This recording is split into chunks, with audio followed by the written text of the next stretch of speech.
All right, guys, welcome back to the stream. Welcome. If you are new, thank you guys so much for being here.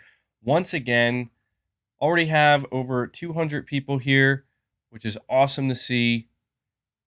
Always an exciting time to start a new stream. Got some new topics to discuss today. Some things that pretty relevant, I would say. Pretty relevant. So, yeah, thank you guys for being here. Do me a favor, hit that like button, show the stream some support. Right off the bat, we got Maximilian Pegasus 88 gifting a membership, immediately gifting somebody. Thank you so much, Maximilian. You guys have been absolutely killing it when it comes to gifting memberships, as I say. So, yes, today we have another goal of 25. If you guys want to continue to support the channel, continue to gift those memberships, let's see if we can hit that 25 goal. We also have a super chat from Albert Ellison saying, Skill Up's Redfall review is savage towards Xbox's leadership. Even Ryan McCaffrey from IGN has lost faith in them, which is crazy as a longtime defender.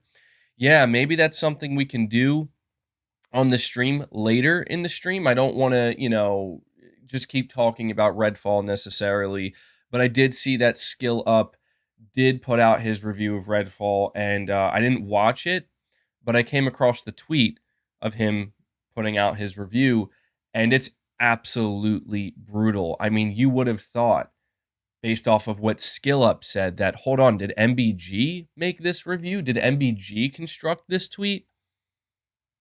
But no, it's Skill Up, somebody who's, considered one of the most well-respected reviewers in the video game industry. A lot of people go to him for specifically his game reviews, and he wasn't just apparently savage towards Redfall itself, he was absolutely savage towards Xbox's leadership. And honestly, I'm glad, because not because I want to see Xbox fail, but because I want to see the pressure applied where it needs to be, and I think it does need to be applied to their leadership. So I did notice that, Albert, and again, maybe we'll check out that review later on. So thank you for the super chat. We have some topics that we're going to be discussing today. We're talking about a PS5 Pro. Gotta say, it's starting to get me a little bit excited, because not only are we hearing that the PS5 Pro is 100% real, apparently the PS5 Pro is so real that dev kits have either already been sent out to first-party PlayStation studios or are about to be sent out. That's how real the PS5 Pro is. So, you're going to see a lot of people, understandably, kind of complaining and saying it's not needed. We don't need a PS5 Pro. But the reality is there's no reason to complain about it. It's already a thing. So, give your opinion, of course, but there's no stopping it. It's a thing that's happening. And we're going to talk about that. I want to dive deeper into a PS5 Pro, what it means that it's, the first-party PlayStation studios are already receiving these dev kits. We're also going to talk about Xbox announcing their showcase. Yes, it's official. Xbox has come out and announced their summer showcase, their June showcase, and you can tell this was a purposeful decision. They decided to mitigate the backlash that they're currently receiving for releasing Redfall in the state that they did, by coming out and telling everybody, it's okay. We're going to do a showcase. And it's going to make everything better. So we're going to talk about that, and we're actually also going to talk about another AAA developer who's working on a PlayStation, not just a PlayStation game, but an upcoming AAA game that many people are excited about. Apparently, they came out and recently talked about how the PS5's SSD is basically the biggest game changer. Once again, we're nearly 3 years into this generation, and we are still getting developers coming out and saying this. And no, this is not a developer that's being paid to say it. No, this is a developer that's working on a AAA multi-platform title. The Furious is saying, does your wife call you MBG? No, she does not call me MBG. That would be pretty strange if she did. Maybe sometimes if, we're joking around or something. But no, my wife does not call me MBG. Perfect Image, you're saying, I hate the fact that Redfall is bad and put it on PS5. Um, if I'm reading you correctly, yeah. So guys, I pissed off a lot of people yesterday. Like I really have been upsetting some individuals on Twitter. With some of the things that I've been saying, like, I put out this tweet. Well, first of all, before I get into that, I want to say Insomniac Games made an announcement on their Twitter about an hour ago. Insomniac says we're celebrating Free Comic Book Day with a Marvel's Spider-Man 2 prequel comic available at participating US retailers on May 6th and later digitally. Also, Marvel's Spider-Man Remastered PS5 will be available to purchase separately later this month. So, yeah, I don't know how many people are going to be. I mean, I'm sure there might be some people who are going to be excited about that. You can now, or you will be able to buy Marvel Spider-Man Remastered separately. You don't have to get it through the Ultimate version or whatever of Miles Morales. But they're putting out a prequel comic, and already Spider-Man 2 is trending with over 10,100 tweets within 1 hour of this announcement happening. And so you can now very clearly tell that they are prepping to start talking about Spider-Man 2. So that's definitely exciting, a very good sign. Obviously, we have to wait a little bit longer, but it's a great sign that we're going to start hearing about Spider-Man 2 very, very, very soon. Um, but over on Twitter, I put out this tweet yesterday, and I thought it was a pretty good tweet. Like, I think it's, I mean, I meant it when I said it, right? Like, but it upset some people pretty badly. It really got some people in their feelings. I said about 20 hours ago on my Twitter, I said, it seems Microsoft have done PlayStation fans a favor canceling the PS5 version of Redfall. Wow, that's actually funny as shit. I just realized. Wow, I just realized that I didn't even mention the name of the game in this tweet. Holy crap, I didn't even mention the name of the game. The name of the game is never mentioned in my tweet. And yet, everybody knew exactly what I was talking about. I said, seems Microsoft may have done PlayStation fans a favor canceling the PS5 version, honestly. Imagine charging $70 for a game like that. I don't know. Dude, how did I construct this tweet not realizing that I didn't even mention the name of the game? That is funny, dude. I didn't even realize that. But yeah, that tweet really got some people upset. It just goes to show. It just goes to show how people don't listen, man. They're not listening to what I'm saying. They're not paying attention to what I'm saying. This person, like the top response, is somebody who said, "Oh my God, where is your energy for Forspoken?" Chat. Let me ask you, for those who have been here for the streams, even if you've been to one of my streams in the past, like 48 to 72 hours, how many times have I brought up Forspoken? How many times have I brought up Forspoken on my streams on my channel? It's crazy, dude.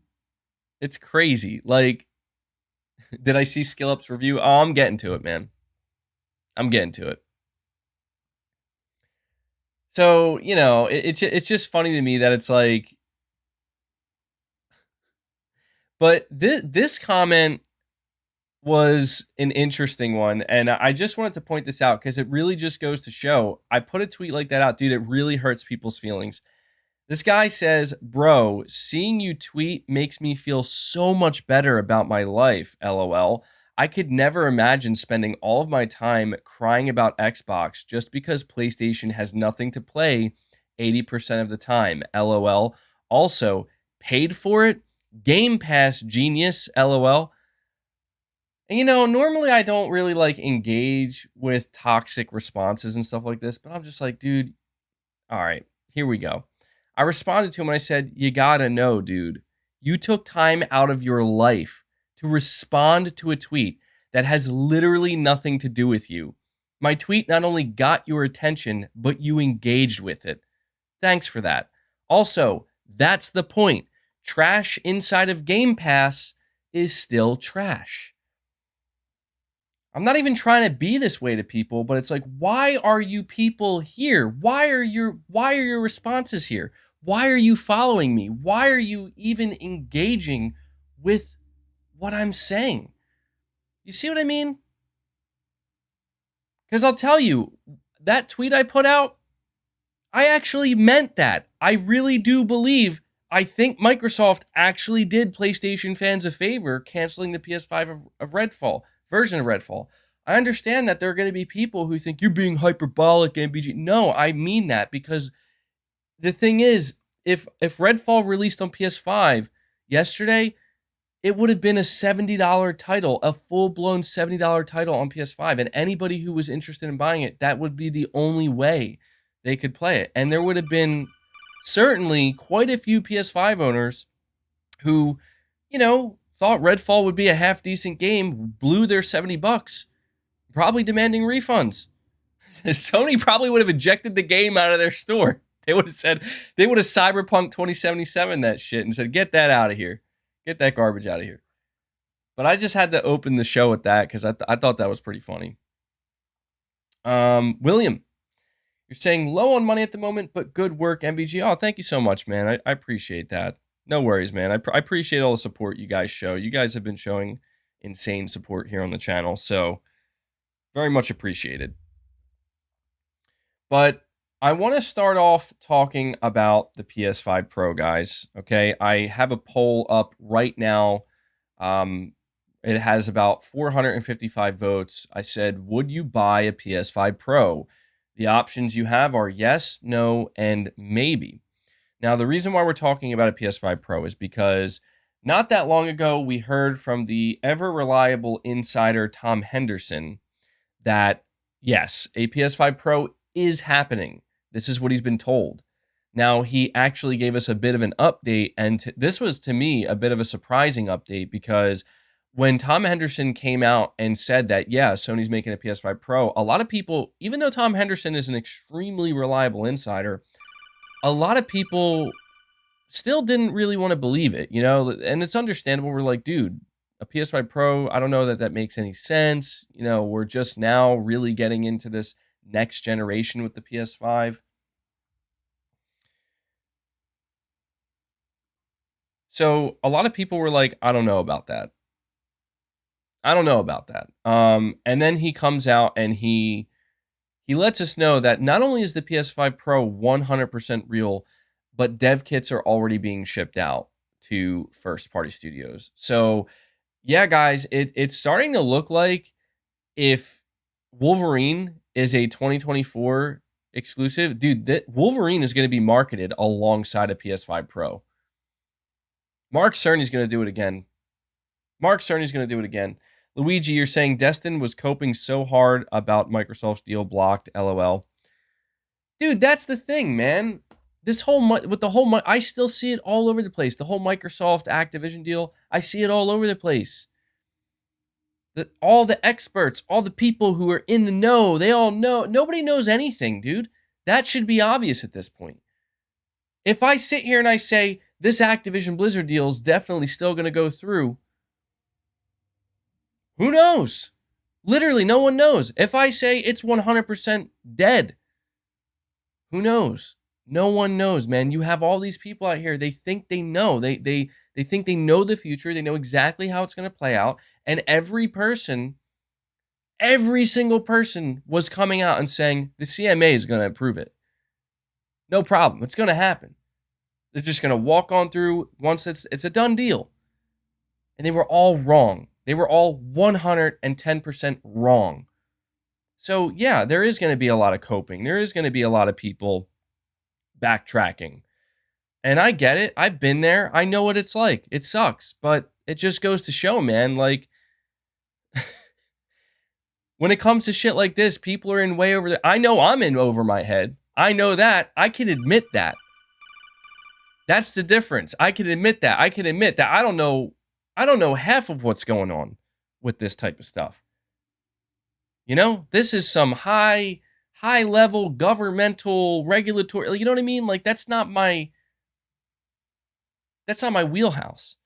I try my best to understand, but the most important thing I understand is that anybody who comes out and says they know, not to listen to them because they don't know shit. And that's the truth. They can come to their conclusions, they can come to their best assessment, they can give their best assessment, I should say, but they don't know, man. And I feel like it's been proven over and over again that people come out and they keep, they keep saying one thing and then it just turns out to be another.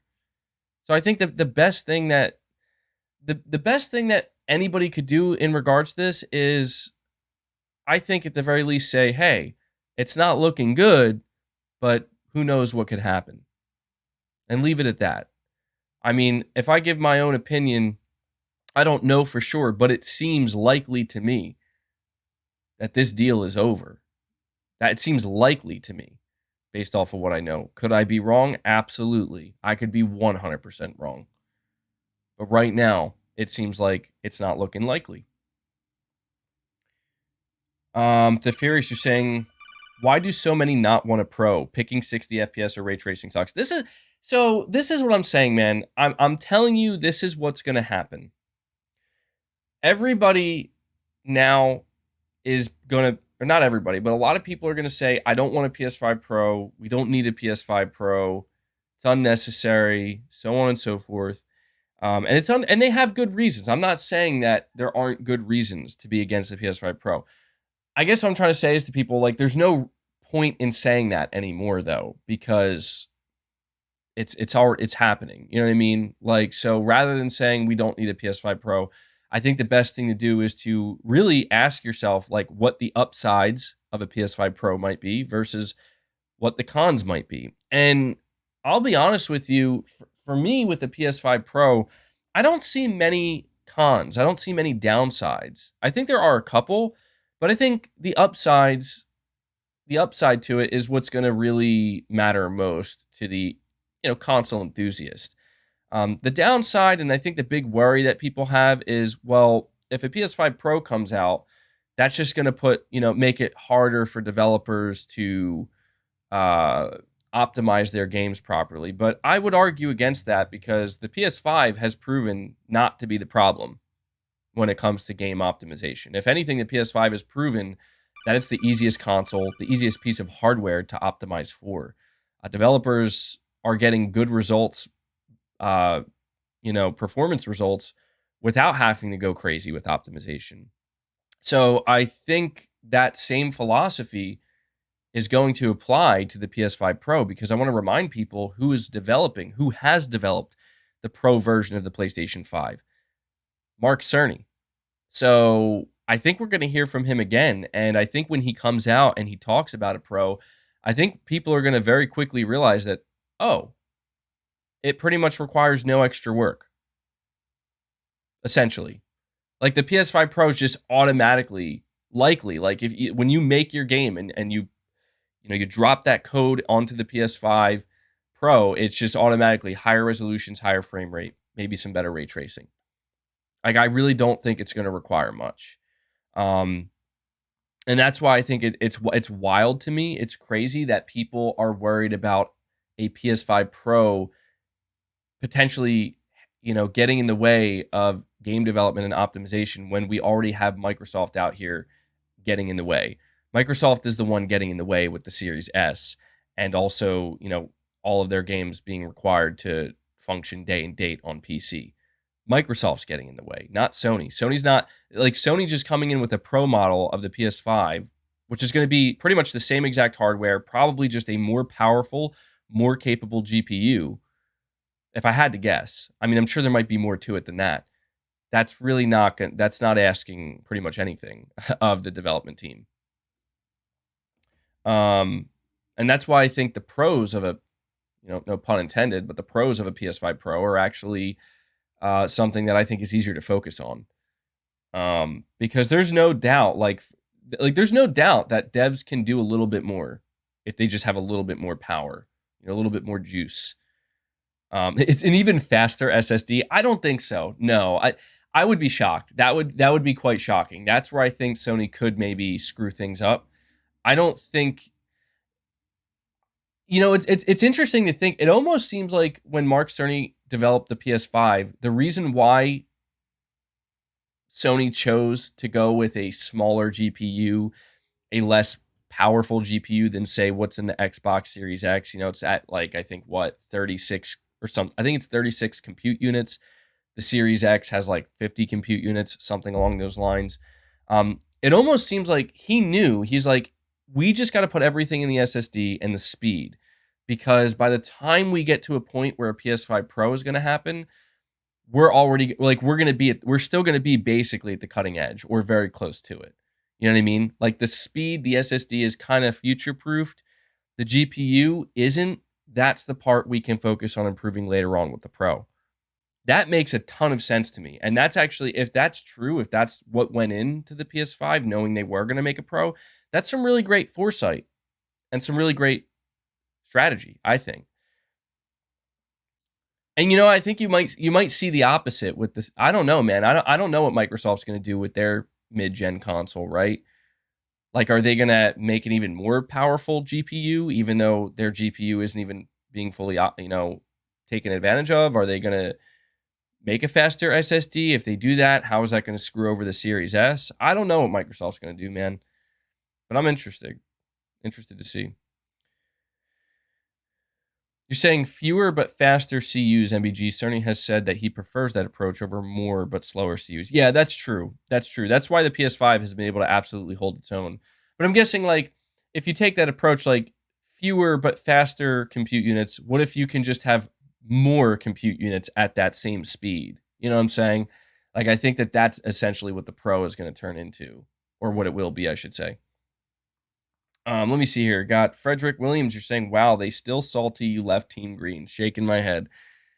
I mean, dude, that's the thing is I don't even know that you could say I've actually left, right? Because I'm still talking about it. I'm still going to tune into the Xbox showcase. They just get upset because I don't know, man. Like I've made it clear that like I really enjoy PlayStation. PlayStation's my preferred platform to play on. I prefer their games. I prefer everything about PlayStation over Xbox. And there's just this kind of like rule that people make where it's like, well, then if you're saying good things about PlayStation and you don't have many bad things to say about PlayStation, then you can't really say anything about Xbox unless it's good. And it's like, no.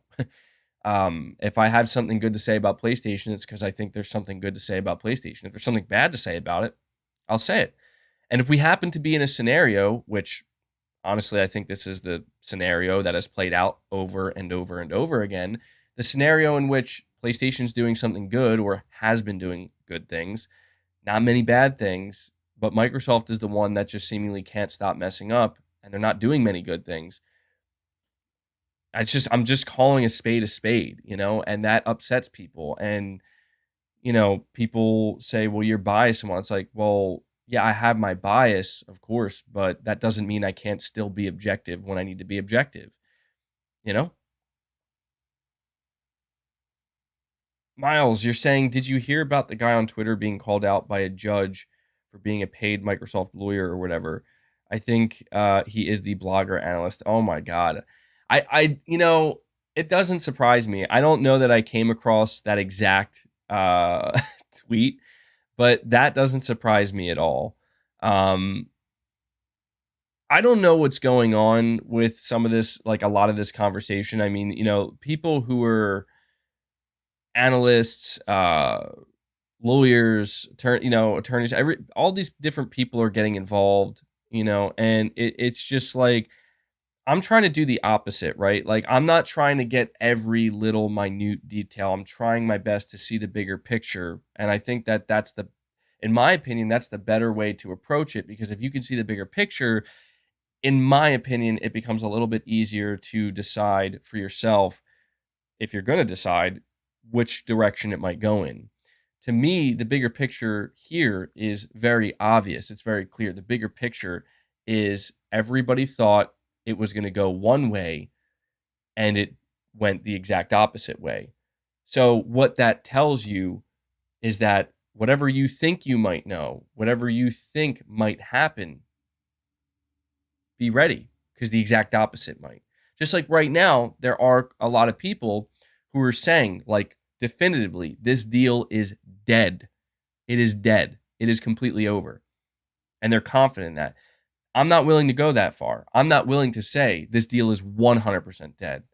I may have said a couple times that it seems like it's dead, or I wouldn't be surprised if it was dead, but I don't feel confident in saying it's 100% dead because, again, looking at what just happened, it proves we don't know.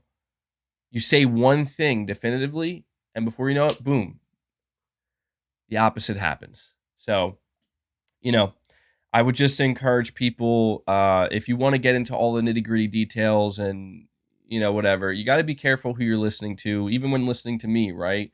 You got to be careful who you're listening to. You got to come to your own conclusions. And the only thing that I recommend is pretty much that. I'm going to go on my rants. I'm going to make my statements. I'm going to make my claims. At the end of the day, people got to come to their own conclusions. And that's, I feel like you're seeing less and less of that these days, unfortunately. Kipford, you're saying, set it off, absolutely killed it last night. F Xbox. Well, I'm happy to hear that you had a good time, Kipford. It's good to know, man. And getting in your daily F Xbox, appreciate it, man. Appreciate the super chat.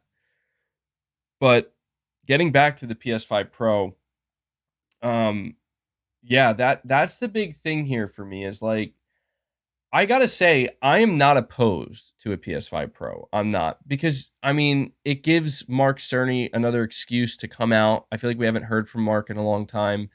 Gives him another excuse to come out, work his magic, talk about everything that went into it. And I don't know, man. I'm a sucker for stuff like that. I remember with the Xbox One X and the PS4 Pro, I mean, yeah, they were more justifiable. And that's something that a lot of people say. They say, well, the reason why the PS5 Pro, or the PS4 Pro and the Xbox One X were completely justified is because when the original PS4 and the original Xbox One came out, they were already kind of underperforming to a degree. They were not cutting edge consoles by any means. They didn't have cutting edge hardware. And 1080p was basically the standard for maybe the first year or two, but then 4K immediately took over. And once 4K became the new standard, that's when the Pro, the PS4 Pro came out and the Xbox One X. And it was like, oh, well, everybody's getting 4K TVs. So it just makes sense to have a console that offers 4K output. And, I totally agree. Like that made those mid-gen console refreshes very justifiable, and they just made a lot of sense. With the PS5 Pro and a potential, mid-gen Xbox Series refresh, that's not the case. Most games we're playing now hit 4K. A lot of games get close to hitting 4K 60, but here's the thing. It's worth noting that the overwhelming majority of games that we have played so far this generation, and this is the sad truth, and it doesn't, I don't feel good to admit this, but it is the truth. The overwhelming majority of games that we played that get close to hitting 4K 60 this gen have been cross-gen titles. We basically have been seeing PS4 games ported over to the PS5 and PS4 games getting a big bump in resolution and a big bump in frame rate. We have Aaron Yogurt coming in with a 5 membership. I don't know. Should I call it 5 membership bomb? I will call it a 5 member bomb. Call it a 5 bomb. Aaron Yogurt coming in with 5 members gifted. Let's get some W's in the chat for Aaron. Thank you so much, man. Really appreciate you continuing the train, keeping the member gift train going, helping us get to 6 members on the day so far.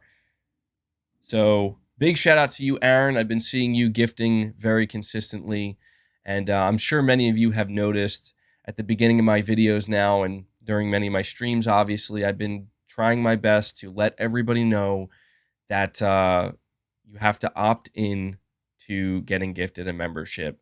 Unfortunately, there are thousands upon thousands of subscribers here on the channel that could be gifted a free membership and probably don't know it. There are probably people wondering why they're not getting gifted a membership and they aren't fully aware. It's because you have to manually opt into it. So I'm going to keep you guys keep gifting memberships, and in turn, I'm going to keep letting people know that, you know, that you have to manually opt into it, and that's how you'll get one. So thank you so much for that, Aaron. Very much appreciate it, man. And we have Exley 3000 coming in with a 20 bomb. Exley 3000, bro, absolutely killing it.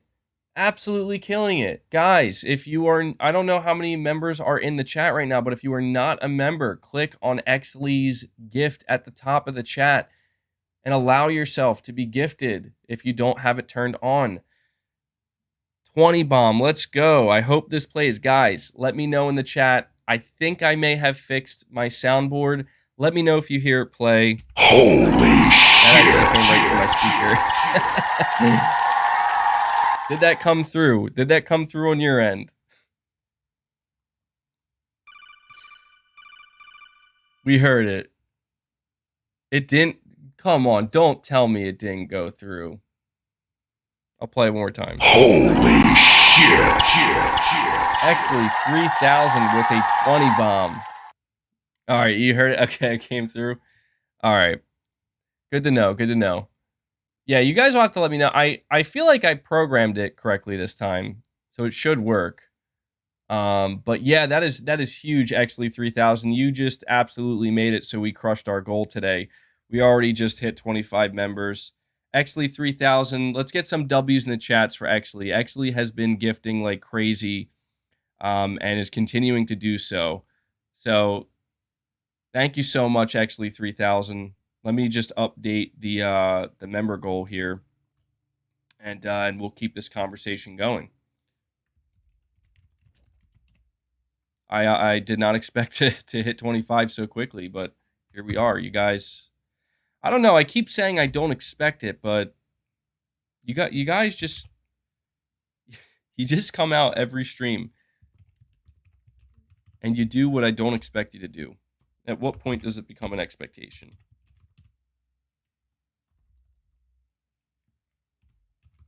So thank you again, Actually 3000, for the 20 bomb. Absolutely love to see it, man. Huge shout out to you. Very generous community we have here. Very amazing community. You are awesome. Thank you so much. Dude, you gotta tell me how to say your name. It's Kingram. You have a 5. What's the 5 supposed to be? Kingram. You'll have to let me know, man, because I want to say your name correctly. King Sam. Okay. Okay, yeah, that makes the most sense. I don't know why I didn't put that together, the 5 being as King Sam. All right, I'm glad we got that cleared up, though, because if we didn't, I would have probably spent the rest of however long I'm on YouTube here calling you Kingram or something. So, King Sam. I'm glad I asked. But, King Sam, you're saying, hey, MBG, been watching your content since that Crackdown 3 meltdown years ago. Loving these daily streams, and more importantly, the rants. Keep it up. Well, thank you so much, dude. Yeah, you came in yesterday with a 50 bomb, bro, which was wild. That was the first time I've ever gotten a 50 bomb like that. So thank you so much for that, and thank you for the support, and thank you for the super chat, man. I'll try to keep those rants flowing when they're justified, of course. So really appreciate it, bud. Cardinal Music, you're saying MBG, us OGs are still waiting for them feet pics. No feet pics, man. I'm giving you guys everything. Everything I can, and you're like, but it's not feet pics. We hit 10,000 members. Nah, dude, even then, I just can't do it. I can't do it. We could hit 20,000 members. We could hit 50,000 members. I can't do it, man. I just can't do it. Figuratively literal, you're saying, hey, MBG, did you see the Skill Up Redfall review? I knew it was bad, but damn, guys, I'm clearly going to have to react to this Skill Up review today at some point. I got to go get my headphones to do that, but a lot of you guys keep bringing it up. It must be pretty bad, dude. It must be pretty bad if this is like the 3rd super chat, I think, that mentioned it, or at least the 2nd. So, yeah, we might have to do that. Aaron Yogurt, you're saying the membership only video was cool, playable MVG. Yeah, yeah, guys, I did put out that members only video. It's a fun one. It's a gameplay video. I don't think I've ever put a gameplay video like that up on my regular, as regular content on the channel. Um, I'm not going to spoil it too much. Apparently, so it was funny. I was wondering if people were going to think that they're like, wait, is MBG in the game here? But yeah, it's a gameplay video. If you're a member, a lot of you guys are gifted members. You should have access to it. Go check it out. And yeah, the thing is, I was a little bit nervous to release this video because I just really wasn't sure how people were going to respond. And you guys are responding very positively to it. So yeah, I mean, Sony's got a bunch of multiplayer games coming out, guys, in the coming years. The first one up might be The Last of Us multiplayer. I absolutely would like to do some stuff with that. So yeah, go check that video out. And I'm glad you enjoyed it, Aaron. And Joe S saying MBG the GOAT. Thank you for the $20, man. That's just to say I'm the GOAT. That's very nice of you. I'm humbled, man. I am humbled. That is very, very nice of you. Thank you so much for the support. I want to thank all of you guys for the continued support. It's very much appreciated. I love being able to do this. I love being able to hang out with you guys every day and talk gaming. It's really fun. It's really fun. So shout out to you, Joe S. MBG is Hobbit feet. Oh, man. All right. So just continuing to talk about the PS5 Pro here, because I want to make sure I give this topic the time it deserves. I gotta say, like, while it may not be, it may not be as justifiable, right? Like, oh, we already have 4K gaming, so why do we need a Pro? I'll tell you, man, like, we are getting PS4 versions of games that are being extremely optimized for the PS5. That is what is allowing the higher resolutions, the higher frame rates, and as we go further into this generation, and the PS4 and the Xbox One truly gets left behind, and more and more and more development teams and studios begin to really dive deep into next gen game development, it's going to become a lot harder to maintain that expectation of 4K solid 60 FPS. Developers are going to want to do more than just up the resolution and up the frame rate. They're going to want to start doing more in their games. That's going to become more taxing on these consoles. And so the idea of a Pro PS5 model right now might not make that much sense, but I have a good feeling that by the time it's meant to come out, and it's really important and worth noting, the release time frame for the PS5 Pro is supposed to come out holiday of 2024. That could be when Wolverine comes out. Now that's exciting, bro. Imagining a PS5 Pro Wolverine bundle. Oh, hell yeah. Hell yeah, dude. I am there day one. I don't care what anybody says. That shit gets me excited. But because Wolverine's probably going to be a stunning looking game, man. Like, I mean, it's probably going to... Wolverine could be the best looking PlayStation game we ever see if it's like one of the first PS5 Pro games we see running on it. That could be a thing. That absolutely could be a thing. We got a super trendy money maker saying skill up review roasted like a chicken. Just wait till Angry Joe's roast. Oh yeah, dude. Yeah, Angry Joe's gonna rip that game to shreds. Deservedly so. Looking forward to seeing that. Jiraki35. You're saying I don't see a need for a Pro yet. Sony needs to get away from cross-gen titles and allow developers to focus solely on the PS5 in a couple of years. I could see a Pro, but allow this gen to prove itself. Can't wait for Final Fantasy 16. I can't wait for Final Fantasy 16 as well. And that's the thing. I think your mentality is completely justifiable. It makes complete sense. Like, we are just now getting away from cross-gen. Why are we seemingly going to get a Pro so soon? And I think that's exactly why, dude. Like what you just said, like allow developers to focus solely on the PS5. We very well... Now look, I'm no hardware expert, and I could be completely wrong on this, But I almost get this feeling that the reason why it's happening this way right now, it might be because uh, Sony might, at least Sony developers, I don't know, Mark Cerny, right? Like Mark Cerny, he is a developer. He knows game development, and he's the one that would be responsible for making a pro. I'm sure that, I'm not sure, but I have a good feeling Sony probably went to Mark Cerny, like Jim Ryan, and probably asked him, like, you're the expert. You're the GOAT, right? You're the mastermind behind the PS4, the PS4 Pro, the PS5. Do you think a PS5 Pro will be needed?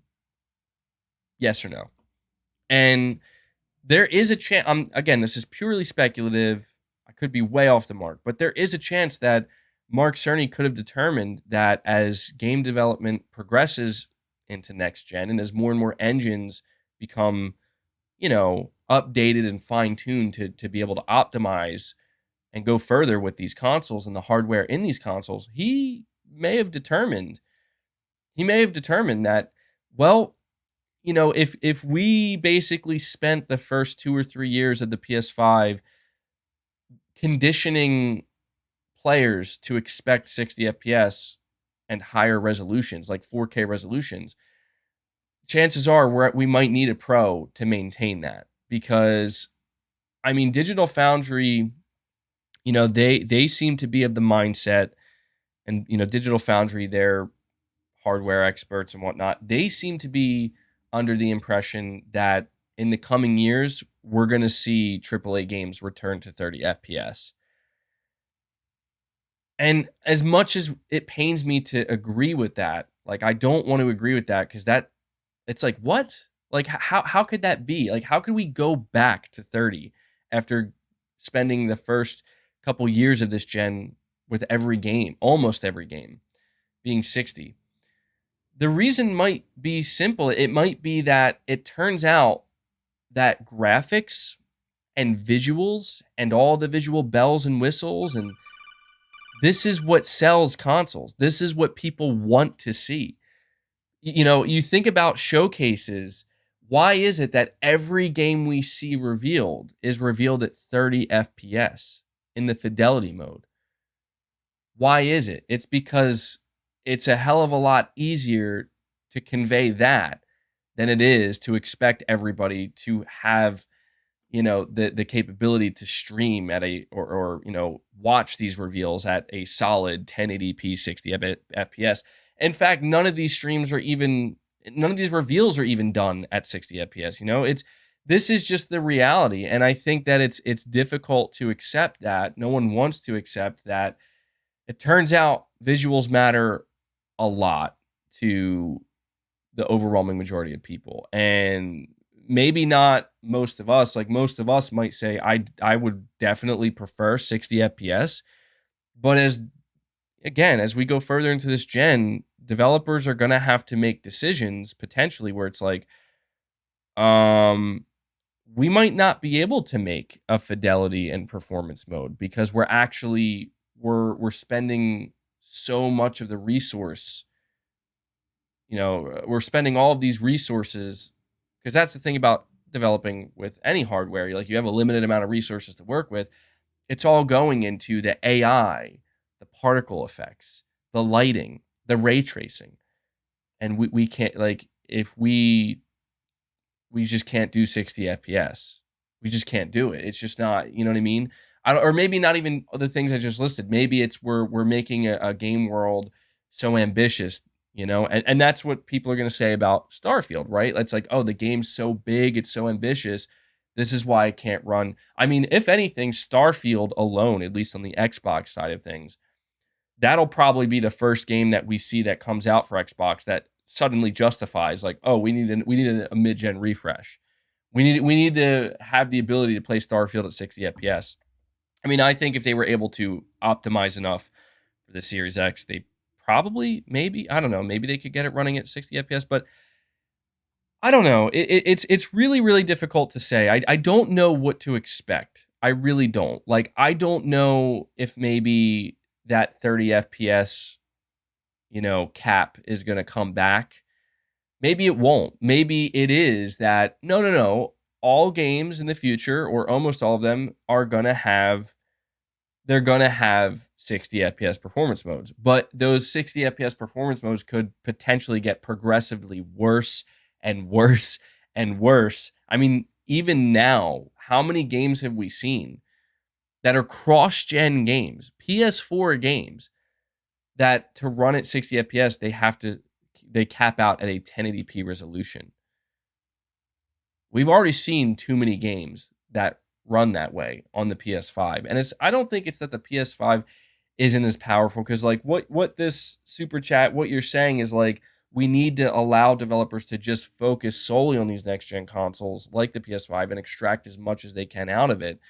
I do think there is a lot more to be extracted out of the PS5, but I just in terms of performance, I mean, I don't know, man. Like, I just don't know how much further it can be pushed, because you already look at like Insomniac and Naughty Dog, right? And Sony Santa Monica, and they're already kind of pushing it, especially Insomniac, where it's like, here's Ratchet and Clank Rift Apart, probably the most next gen looking game and possibly playing game that that has been put out so far. And we are able, after, really just focusing on the PS5, we can give you, what is it? Correct me if I'm wrong, but I'm pretty sure there is a 1080p 60 FPS ray tracing mode, right? I'm pretty sure there is a performance ray tracing mode that you get that 60 FPS, you get ray tracing, but you get a much lower resolution. You're saying it's 14. See that? Are you sure? 1440p sounds insane. That sounds wild to me. Really, it's above 1080. Well, damn. I don't know then. You look at stuff like that, and even that's what makes me go,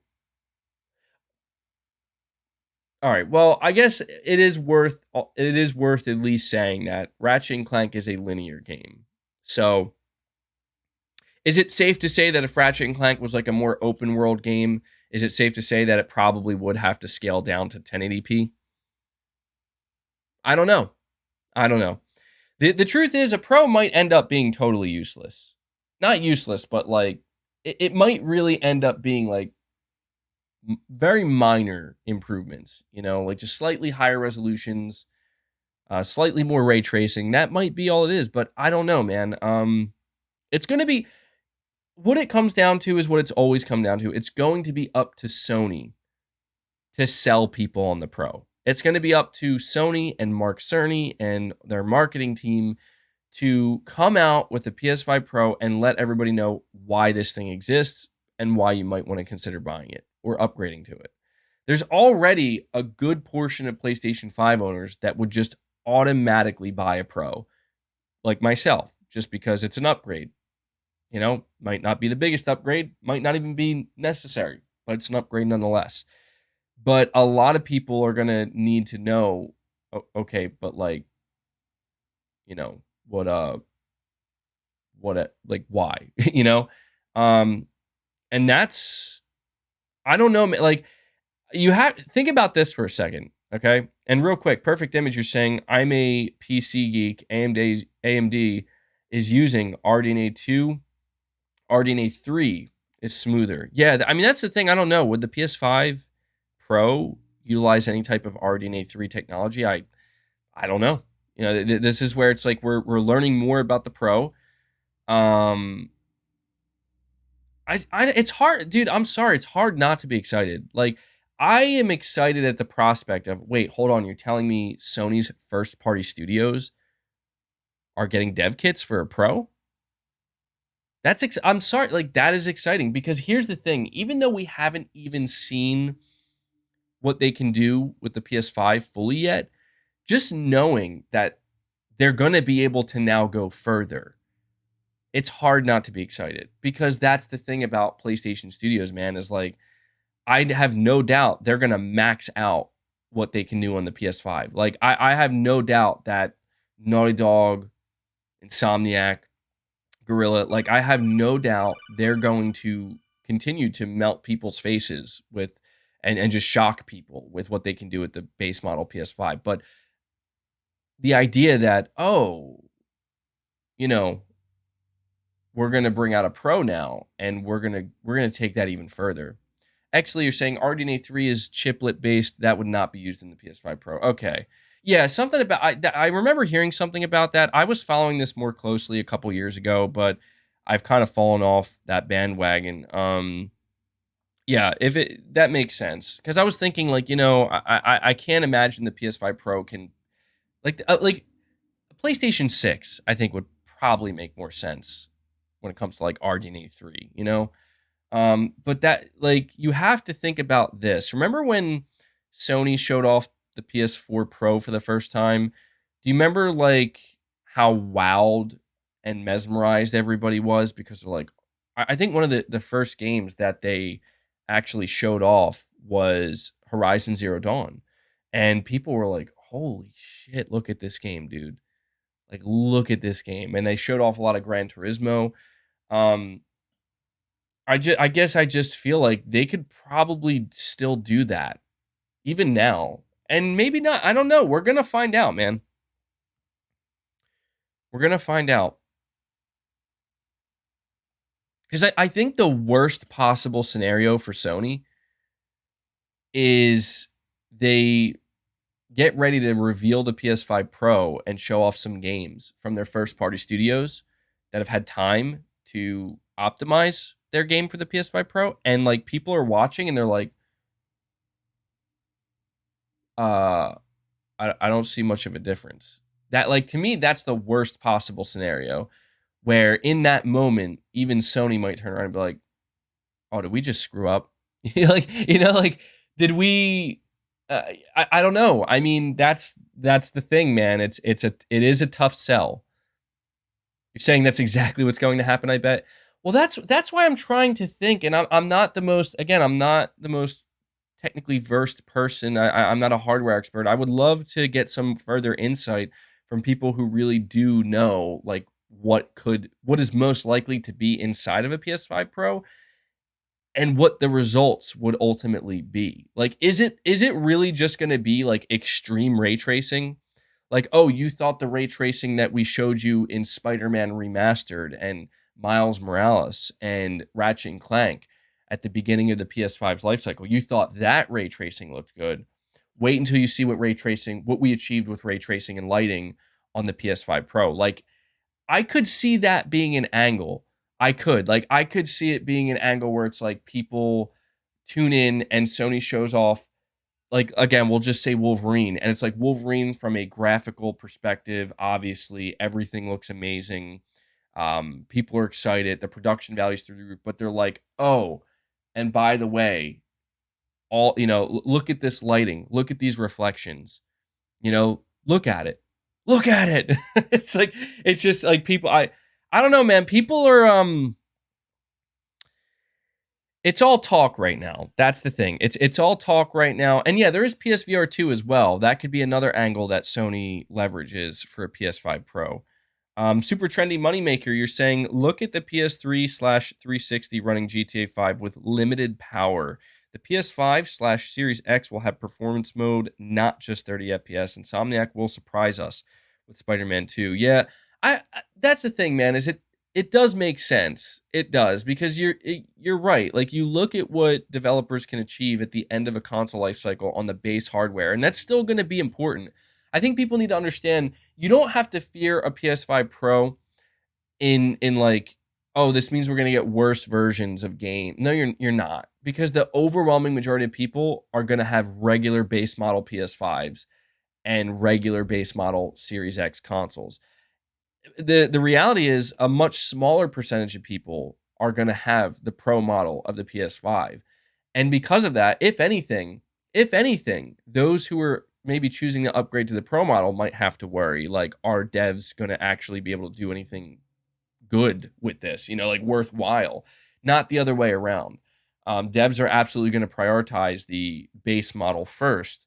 And that's to me exactly how it's going to work. And that is how it worked with the PS4 Pro, if I'm not mistaken, right? Like, if you go play maybe I'm wrong about this, but if you go play Red Dead Redemption 2 on a PS4 Pro versus playing it on a base model PS4, like it still looks incredible on a base model PS4. Like it still was able to achieve something incredible. It just is doing that literally at a kind of higher resolution on the Pro. This is what I mean. Like I don't know where we go from here. All I keep thinking about is ray tracing because it's like I know Wolverine's probably going to have a 4K fidelity 30 FPS mode on the base model PS5. So maybe it'll be like 1440p 60 FPS in the performance mode. Is that really what is a pro model of the PS5 really going to be like native 4K locked 60 FPS with a bit of ray tracing? Is that what we can expect? Saying native Devil Shooter, you're saying native 4K 60 FPS is a good start. You're saying no, it won't. No. You guys are saying even that's too much? Damn. I don't know then. Like from a consumer perspective, I don't think that's asking too much.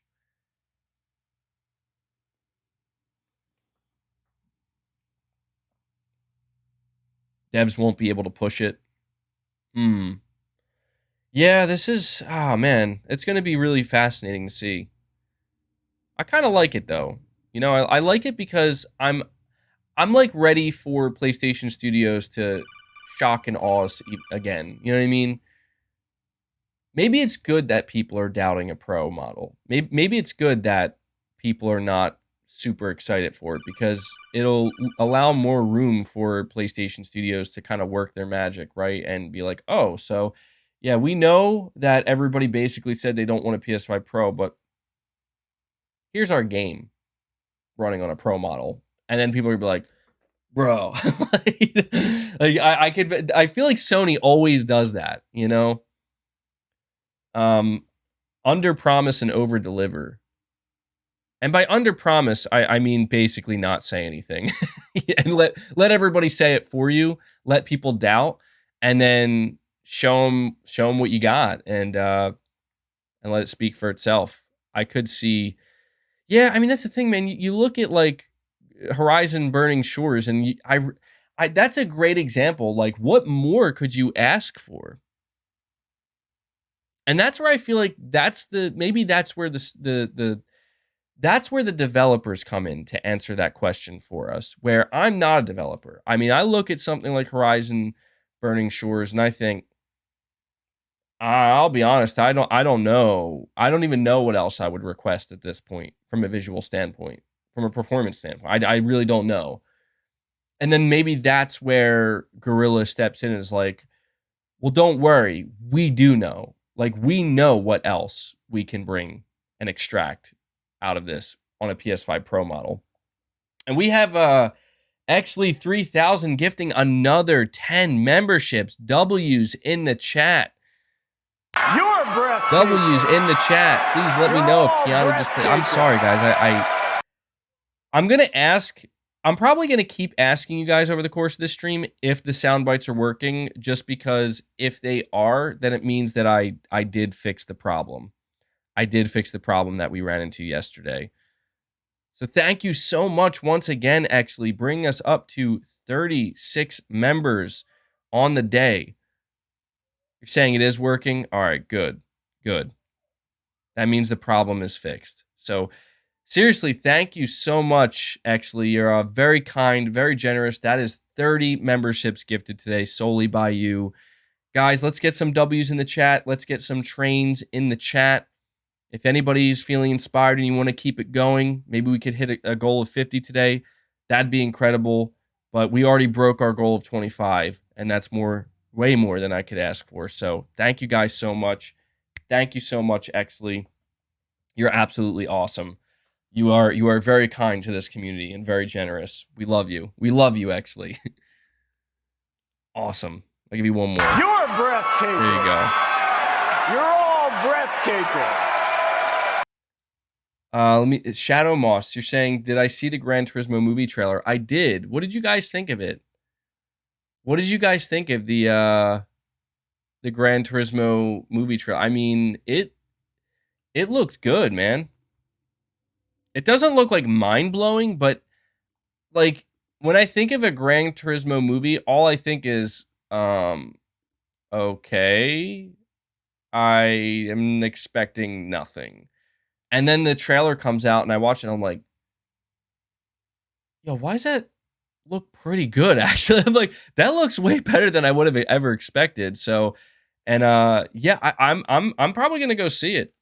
Why not, dude? It looks good, man. PlayStation Productions hasn't disappointed yet.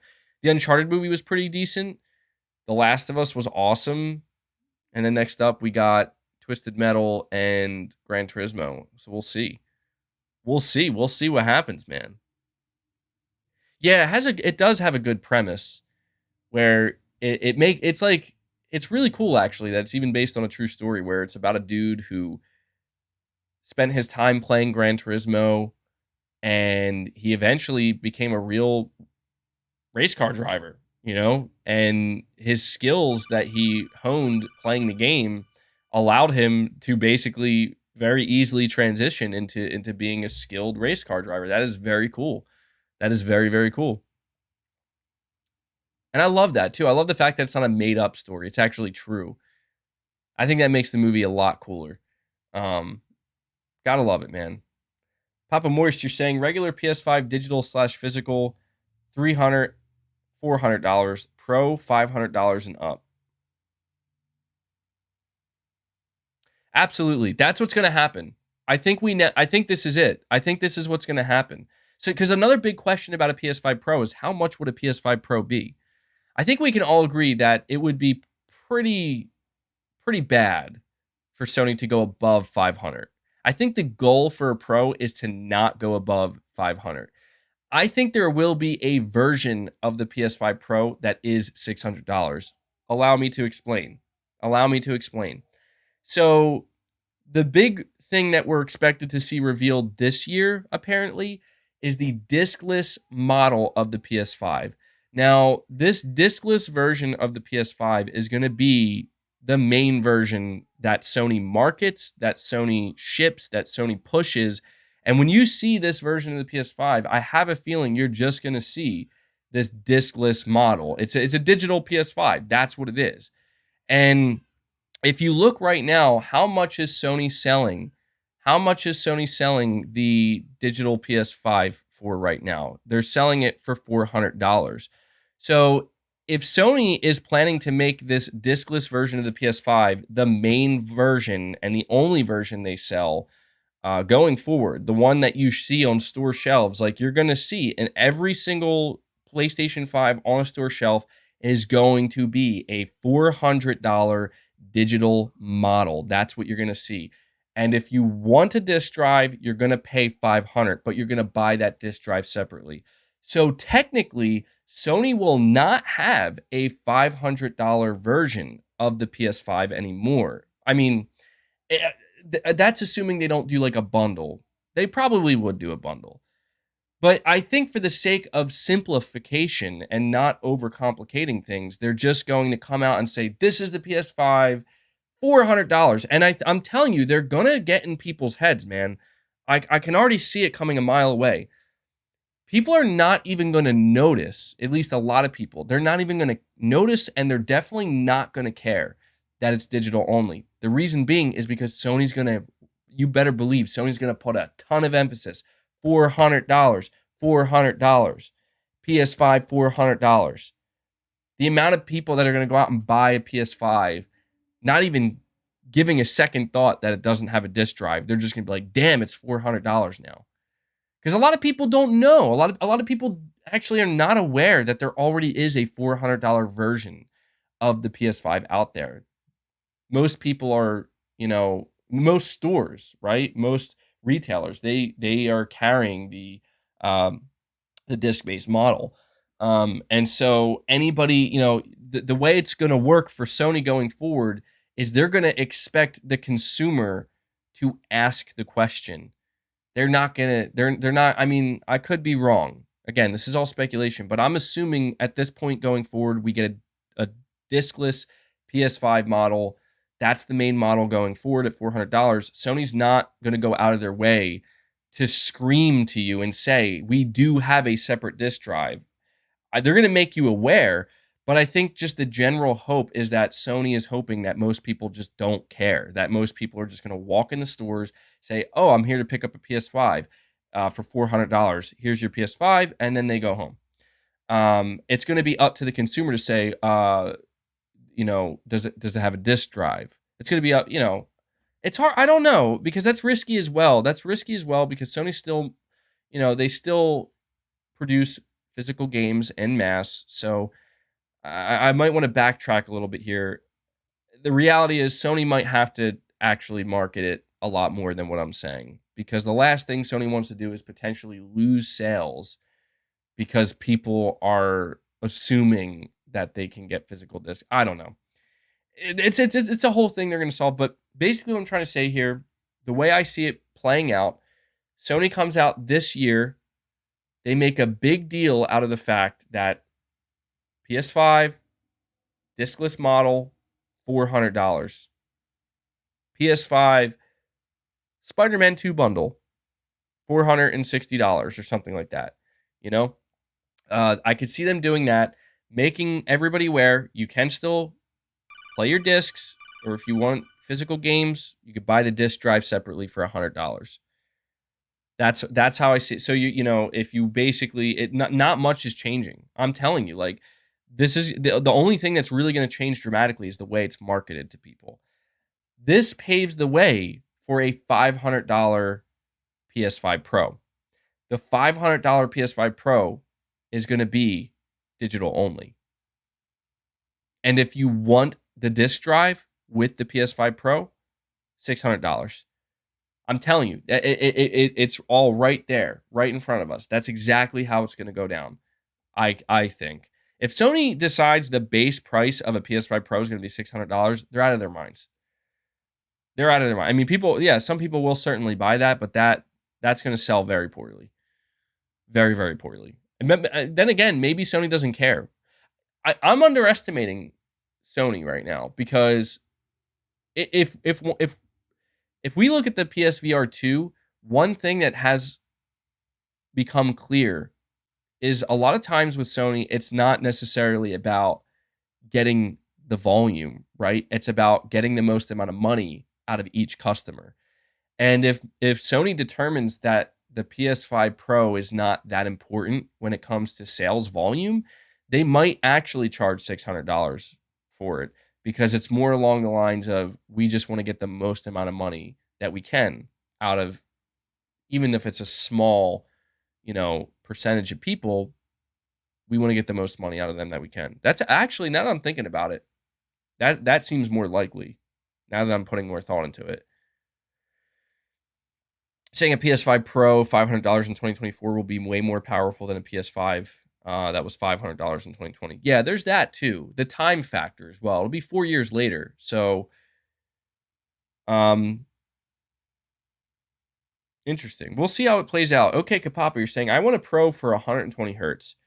Yeah, I mean, you have to imagine that is something that the PS5 Pro will allow for a lot more, is even more 120 hertz games. But it's worth noting that the amount of people who have 120 hertz capable displays for gaming, I imagine that's still a pretty small percentage of people. So I don't know that that's going to be like a main marketing point. It could be.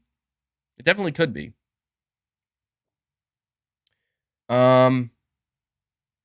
Sweet Tooth, you're saying, MBG, have you seen have you seen Skillup's review of Redfall? LOL, it's bad. Damn, that is like the third or fourth. I think it's like the fourth time.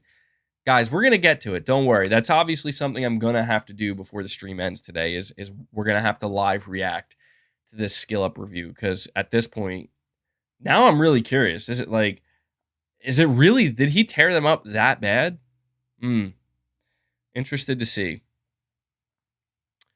Yeah, we're gonna do it. We'll do it before the end of the stream. I just want to make sure I get through the topics today, at the very least. I feel like if I just randomly insert a live reaction to a review, it doesn't flow very well.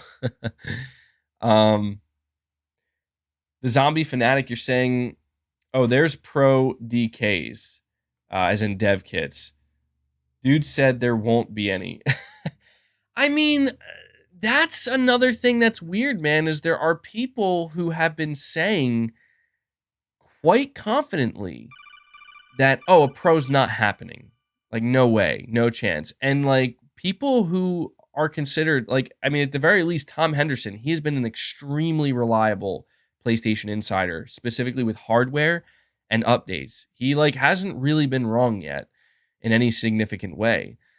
And he's tripling down, saying a pro is 100% in it's happening. And he's now saying dev kits are getting ready to be sent out very soon.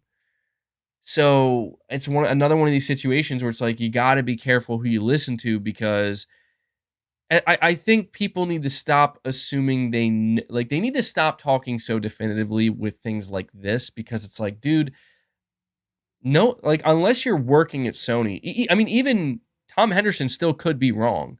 I feel extremely confident now that a pro is happening, but he could still be wrong. Sony could decide to cancel the pro. Who knows? Maybe they hand out dev kits to the first party studios, and the first party studios come back and are like, we can't really do anything with this. You know, like we can, but it's not much. it's like not much further than what we're going to. I don't know if that'll matter to Sony, but they could decide to cancel it. Probably not. I mean, if they made it that far that they're putting dev kits out, I don't think they would cancel it. But yeah, it is interesting to think that we very quickly went from oh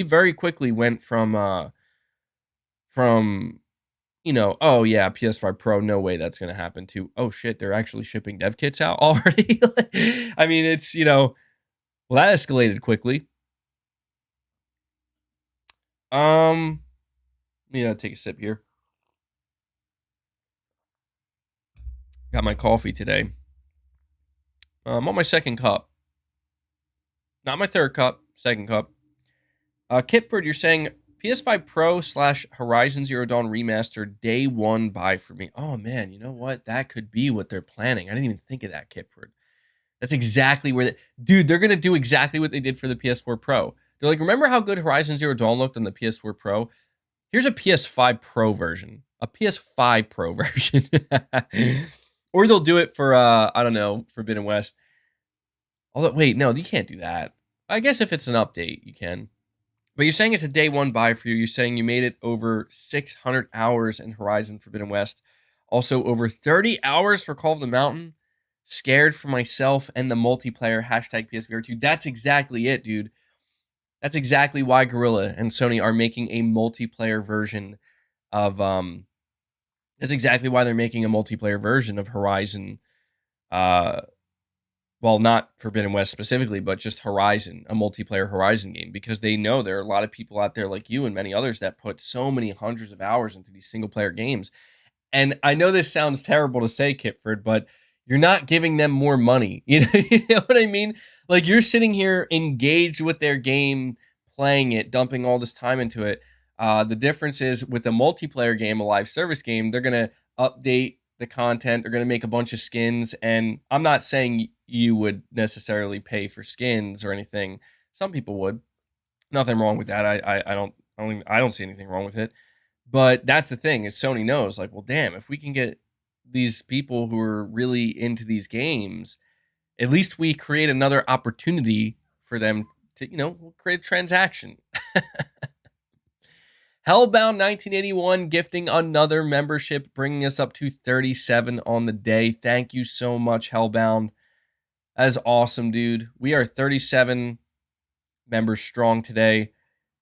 You guys keep putting in good work. Big shout out to Hellbound. W's in the chat. Slowly working our way up to that 50 goal today, which is crazy. A one bomb. Yeah. I feel like a one bomb. I don't know, man. I feel like saying a one bomb, it just sounds like a one bomb. It matters. It's significant. But I don't want to diminish the bombs, How about like a one? What's like, instead of a bomb, a one? I don't know. I'll let you guys come up with something. A one what? I don't want to say one bomb. We can say something else. A one grenade. Yeah, a one nade. There we go. Yeah, that's pretty good. A one pop. A 1 nade. A 1 firecracker. A 1 nuke. 1 and done. A 1 nugget. That just sounds wrong. A 1 nugget. I think a grenade's pretty good. A 1 piece. Yeah, we'll make it food based. A 1 piece. A 10 piece. A 20 piece. That's pretty funny. A 1 nade. A 1 nade I think sounds fine. I don't know though. Does it? We'll figure it out. We'll figure it out. But either way, shout out to you, Hellbound 1981. Really appreciate it, dude. And thank you for the super chat, Kipford. Domingo813 saying, you're all wrong. It's all about the T-flops. And you know what? This is where I'm going to end this conversation about the Pro, and we'll move on to the next topic. Yeah, that's the thing. How the hell is Microsoft? You already know that Microsoft is making a mid-gen series console. They are. I made the argument many times in the past. Anytime somebody said Sony's not going to do a PS5 Pro, there's no way. The one argument that I absolutely stood by and was unwavering in, and I still am, is that a PS5 Pro could be the most pointless thing ever and do almost nothing at the end of the day. It doesn't matter. If Microsoft is doing a mid-gen console, Sony will meet them there and match them. They're not going to let Microsoft do a mid-gen refresh alone. They're not going to.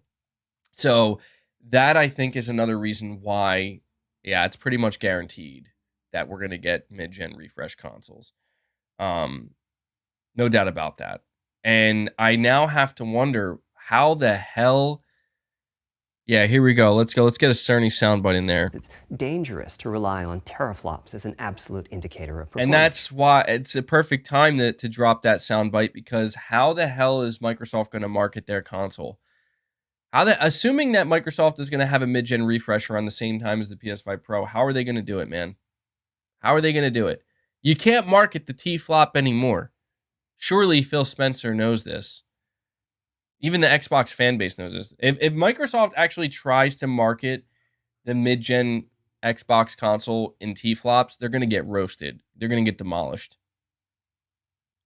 Unless, hear me out now.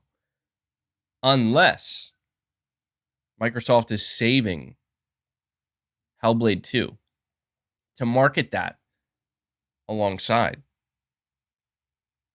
the next version of the world's most powerful console. That could work. That could work. I don't know. I'll tell you right now, if Microsoft actually tries to market the mid-gen refresh Xbox with T-flops, I'm going to destroy them. I'm going to destroy them for that. We're all going to destroy them for that. I think the best thing that they could do is don't talk about T-flops. Just talk about it being better, more powerful, more capable, and show off a game like Hellblade 2. Completely optimized for it. If they can do, I think if Xbox can do that, that'll go a long way for them, man. Like, that's all you need to do. Even though they used Hellblade 2 to show off the Series X in 2019, oh my God. Oh my God, did I really just say that? That's... All right. We're just going to move along here. I guess what I'm trying to say is, like, that's the last thing I think Microsoft should be focusing on right now is power. The power of their console. I would argue Microsoft definitely doesn't need a mid-gen refresh more than Sony, because, dude, their developers right now can't even... They're nowhere near close to optimizing fully for the Series X. Not even close. Oh, excuse me. Pushing Polygons, you're saying MBG tweeted I tweeted a link at you to the PS5 Pro talk on what is reasonable for Sony to do and why. All right, man. I'll see if I can check that out. Hopefully I can find your link. Okay. All right, yeah, dude. It's a it looks like it's a video. So I'll have to check that. I'm not going to check it out on stream right now. I want to try to make sure I can keep the topics flowing, but I appreciate that, Pushing Polygons. I'm going to listen to that when this is done, because I'm definitely interested, and hopefully I can bring some more insight after watching that video and talk about some of the points that are brought up. So I appreciate it, dude. I'll be sure to check that out. But yeah, for anybody who's interested, Pushing Polygons on YouTube did a seemingly a deep dive discussion on the PS5 Pro as well as other hardware. So shout out to you, man. Appreciate that. We got Kitbird saying, actually, they got plenty of money from me. Got the collectors, regala, and physical editions all at full price. I will buy skins. Hashtag PSVR2. Well, there you go, man. There you go. That's the thing. You're definitely not the only one, man. You're not the only one. Like, there are quite a few people, quite a few Horizon fans, very much enthusiast Horizon fans that will be there day one for everything. And so that's good, man. I'm definitely Kipford. Whenever we see this Horizon multiplayer game, I want your thoughts on it. I want your opinion because you've dedicated so much time to these games. So you'll have to let me know when the time comes. All right, Kipford. We're gonna move on to the next topic though. And guys, hit that like button for me. We have over 750 people here, which is awesome. Really appreciate it. Hit that like button. Show some support for the streams. The easiest way to do so. Helps with the YouTube algorithm. We're heading over to the official Xbox Wire because Microsoft seemingly knew somehow. I don't know how they could have known. How could they have predicted that Redfall was going to be a complete disaster?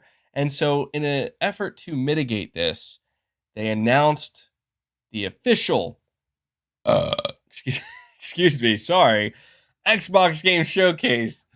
Damn, dude, I feel bad for doing that. I was like, you know what? Don't burp out loud, man. Don't burp out loud. It's going to come off really rude, but I couldn't help it. the Xbox Showcase, bro. I'm sorry. I apologize. That was nasty. To be honest, that came out way worse than I thought it would. I thought it was just going to be like a little, like, just a little burp there. Just a little burp, you know? Maybe, make people laugh, when instead it came out. Bleh. Yeah, I'm turning in the Rick, man. Turning in the Rick. The disrespect is palpable. Oh, by the way, you know what? Before I forget, I don't know why that reminded me. Because I saw somebody, Aaron, you said Muscle Burp Gamer. I was trying to think of a name for, like, the members of the channel. You know what I mean? Like a name. Because I feel like right now it's just members, right? Like it's just MBG members, YouTube members. What do you guys think about the name Muscle Bound Members? Huh? What do you think? Muscle Bound Members. You're saying Muscle Bound Army. That's good too. Muscle Bound Members. I don't know. Saying mid. Somebody says yes. Somebody says no. The guns.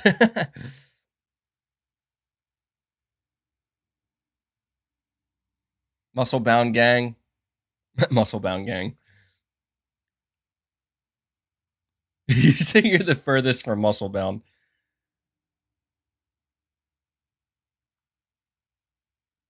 Saying you like Army. Yeah, I gotta admit, that's a pretty good one too. Muscle Bound Army. Yeah, I like that. That's pretty good. Because I mean, the Muscle Bound Members, it rolls off the tongue well, but it's like, I guess the whole idea is to not keep using the word members because I use the word members so much anymore. MBG's Flex Squad. Oh my god. That would be a hell of a name. Maybe we'll go with that. That I think is the front runner for now. Muscle Bound Army. Muscle Bound Members. Muscle Bound Army, Muscle Bound Members. I think the front runner will be Muscle Bound Army. Saying do a poll. Yeah, we could do a poll. I'll leave the poll that's up here right now because there's a lot of votes on it. Maybe we'll do one tomorrow on it. Muscle Bound Babies. That just sounds weird. All right. We'll figure it out. Let's get back to Muscle Bound Nation. Okay. Flex Gang. There we go. Flex Gang. No, you have no idea what it means, who's associated with, just straight up Flex Gang.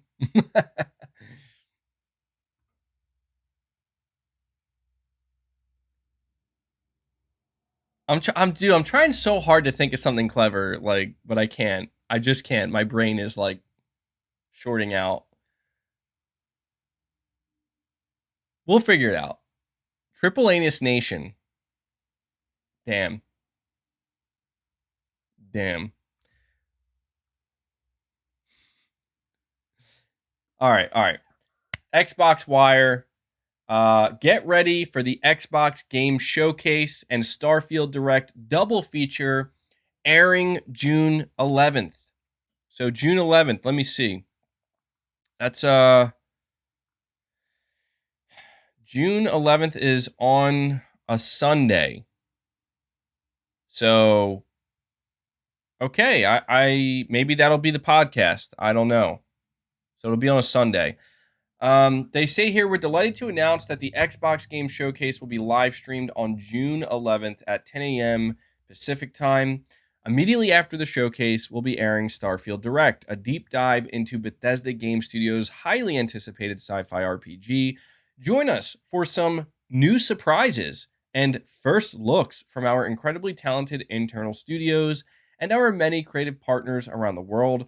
This is the day gamers have been waiting for to see what is coming to Xbox, PC, and Game Pass. Starfield Direct will invite you inside Bethesda Game Studios to learn much, much more about Starfield with tons of new gameplay, developer interviews, and behind-the-scenes insider information. Like last year, we'll also have our follow-up stream, Xbox Game Showcase Extended, airing on June 13th at 10 a.m. PT, with in-depth interviews focused on the news from our Xbox Game Showcase, as well as game updates from our partners. And they also make it clear that they're going to be streaming this live. So here's the part I'm focused on. This is the day gamers have been waiting to see what is coming to Xbox, PC, and games. Like, bro, that is the understatement of the generation, is it not? This is the day gamers have been waiting for. Oh, man. So here's the thing about this showcase. It seems I was right with what I said yesterday. What did I say yesterday? This isn't me bragging. It's certainly not. I just think it's obvious. But I think that seeing this announcement today makes it clear that I was correct in my assessment when I said the only thing that Microsoft has right now that can alleviate the pressure of Redfall being an absolute dumpster fire, the Activision Blizzard deal, like just everything pressing on Microsoft right now, the only thing that can alleviate some of that pressure is their upcoming showcase. And what's the first thing they do? The first thing they do, announce our showcase. Now, they say here, let me see, new surprises. Okay. First looks from our incredibly talented internal studios. Look, I don't mean to be nitpicky here, and I probably am being nitpicky. But whoever wrote this blog, I like they have to be very specific and very careful about their wording. I really think it would have been a wise move to make sure you say new gameplay from our internal studios. Saying first looks, that could mean anything. And this is the reason why I'm putting so much emphasis on this is because I'm telling you this showcase is going to be a vital moment for PlayStation, for Xbox right now. It's going to be a vital moment for them. They cannot screw this up. And it's not even just about like they can't come out and show a bunch of CG trailers. They can't come out and half-ass their showcase and then say, well, Starfield will save the showcase at the end. They need to show a lot of gameplay. I'm not saying that I expect just 5 to 10 minute demo after demo after demo. I'm not saying that, but we need to see gameplay. Even if it's in a 2-minute trailer, it doesn't matter. We need gameplay. So I don't know. I mean, I'm reading this, and I guess my expectation is that's what they like. Is that what they mean by first looks? Is that what they mean? That has to be what they mean, right?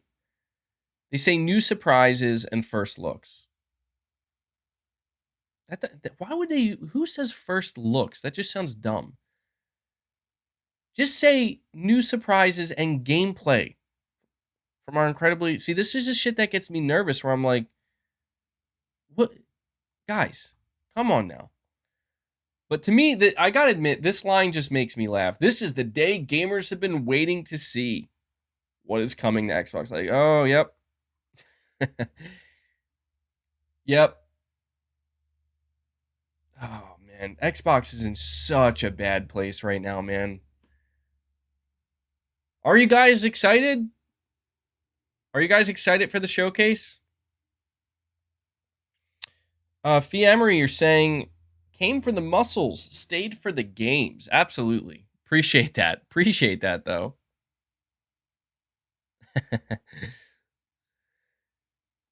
You guys are excited?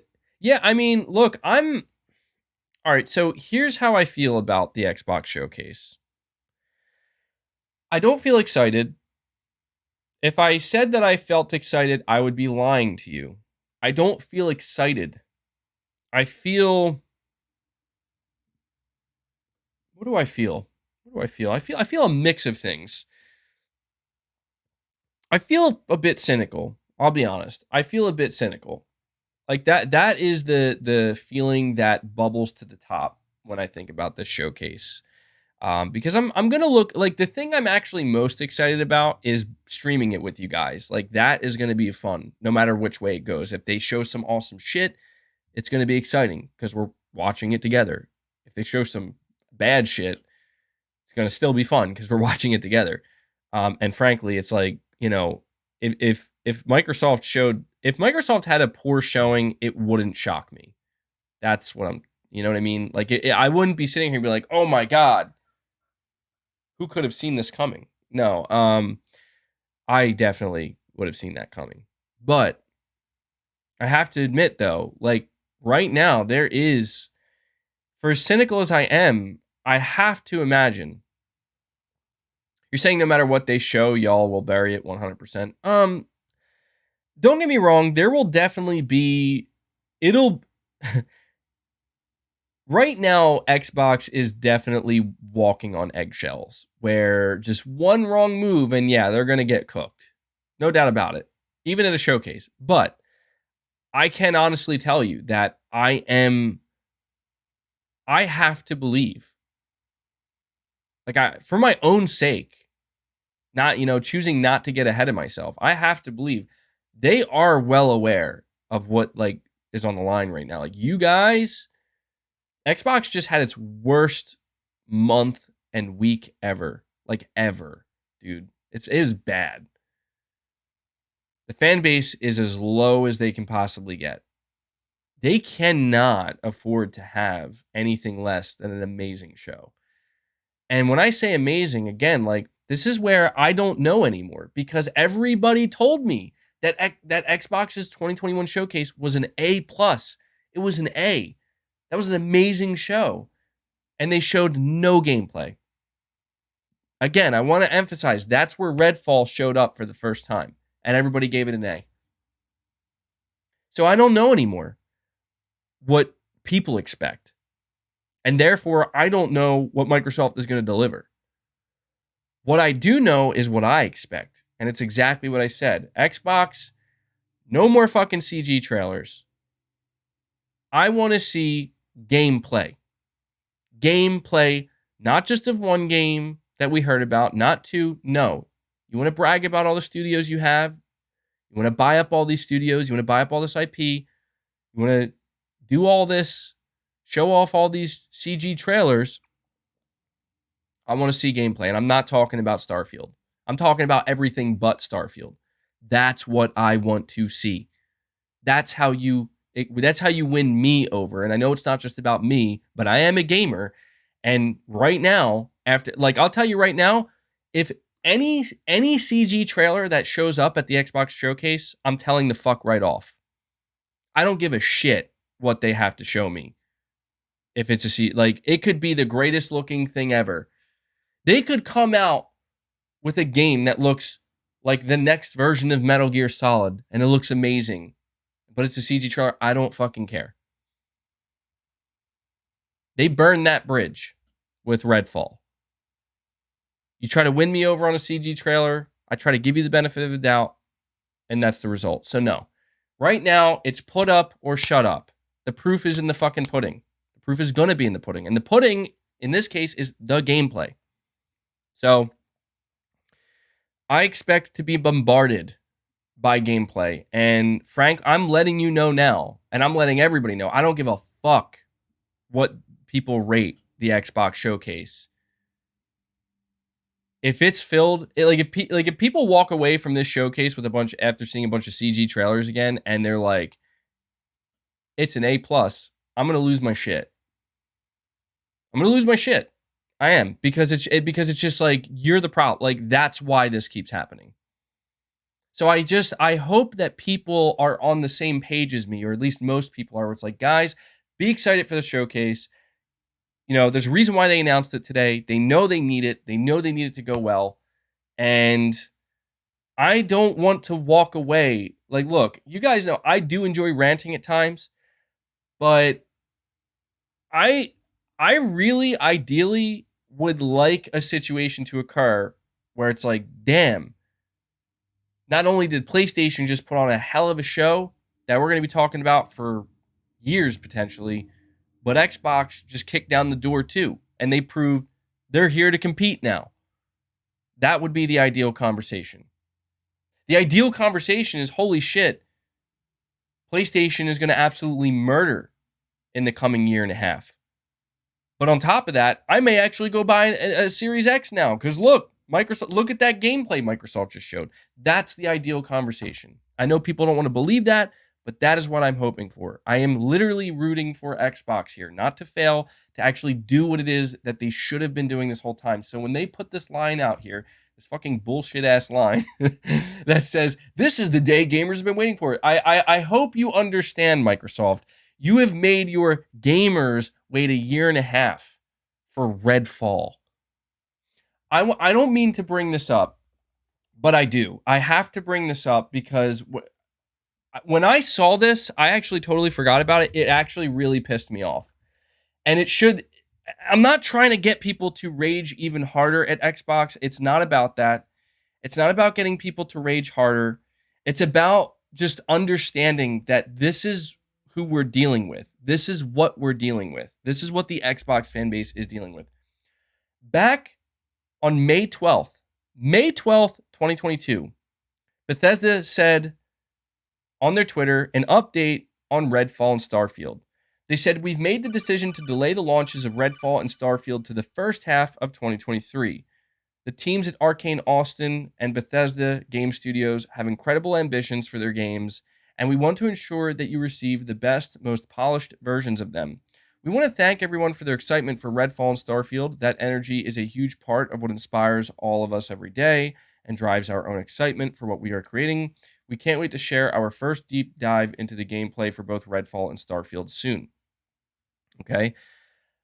So, Phil Spencer quote tweeted this delay announcement from Bethesda. Again, this is May 12th, 2022. And I'm going to read to you word for word what Phil Spencer had to say.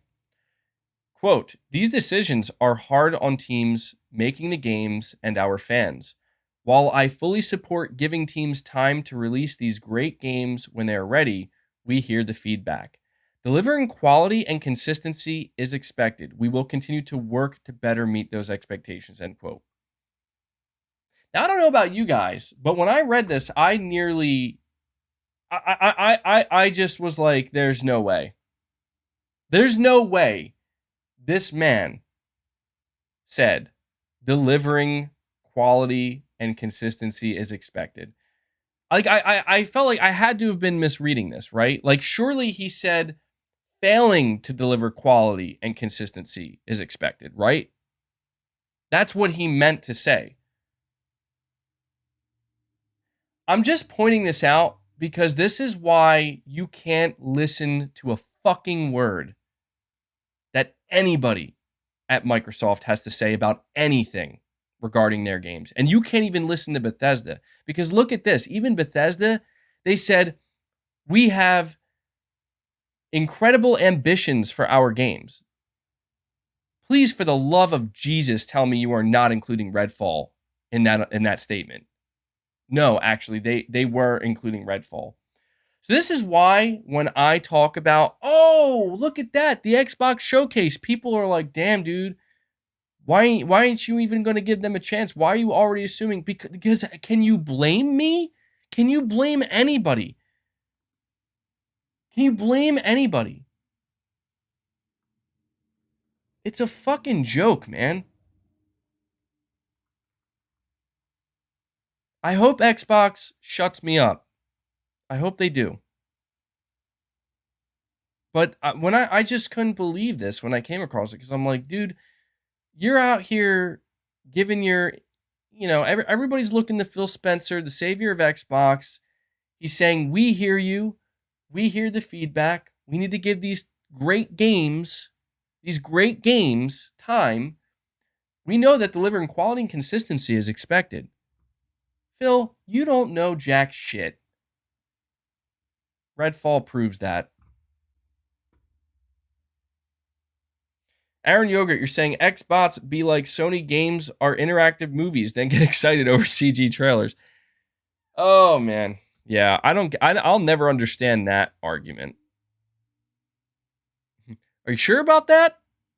Are you sure about that, Phil? Are you sure about that? So, look, I'm not trying to, rain on anybody's parade. I'm not. If you're excited for the Xbox showcase, be excited. You should be. That's the appropriate response. They're putting on a show. They're ringing the bell. They want you to tune in. Get excited for the Xbox showcase. But I'm sorry, man. I am very much cynical. I'm doubtful. And I'll be honest, I'm going into Xbox's showcase, walking out.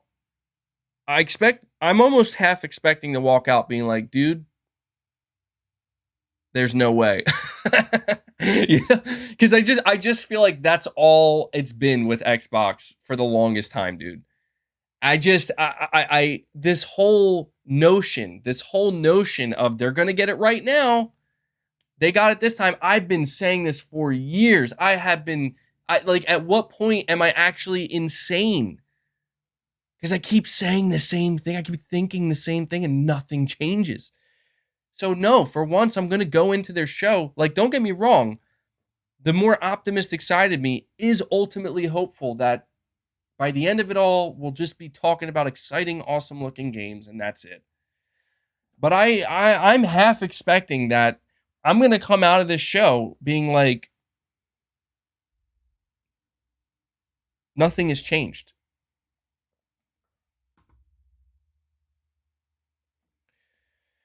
Oh, God, I can't even. You're saying you definitely want it to fail. Dude, look, man.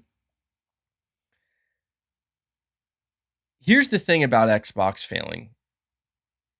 I don't need to want it to happen. I don't need to have a desire. I don't need to, that's not necessary. Xbox just does it themselves, dude. Here's the craziest thing, Wrestling Mark.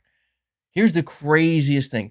If Xbox didn't fuck up as consistently as they do and disappoint as consistently as they have and release shitty, horrible games as consistently as they have, I would still be playing Xbox.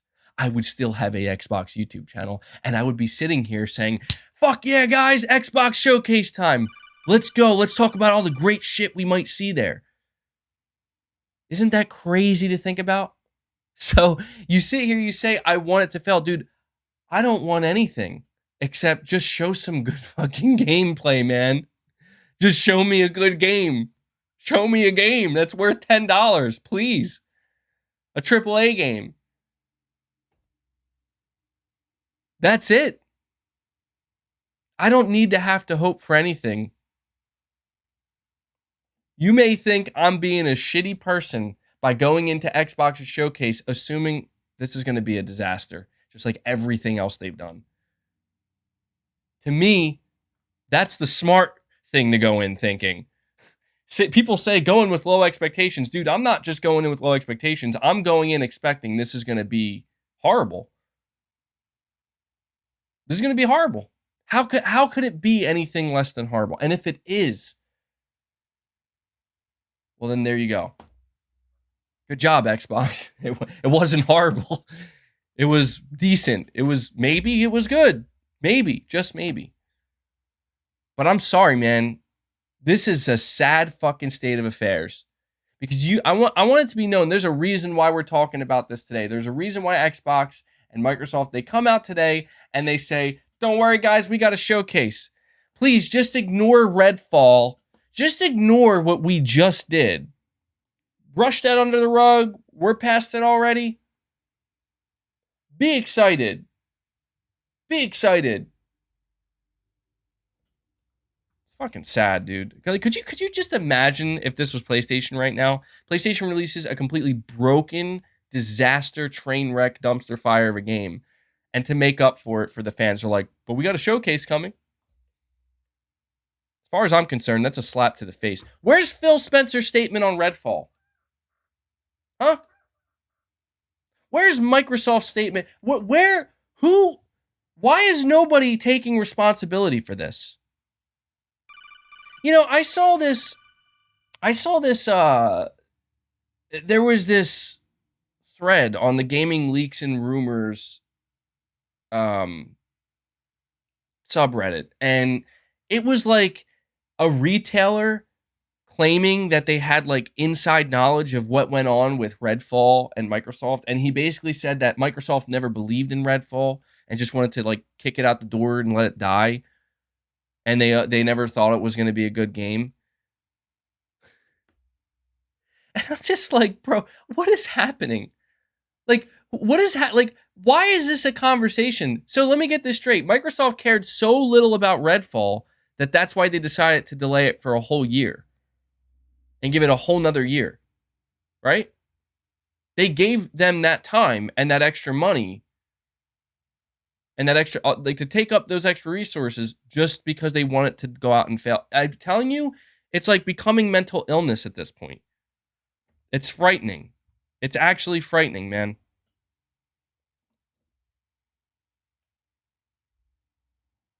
Sean Mitchell, you're saying the thing that makes it funnier is Redfall was promoted with CGI in the 2021 showcase, and it doesn't even have CGI cutscenes in game. Pure lazy.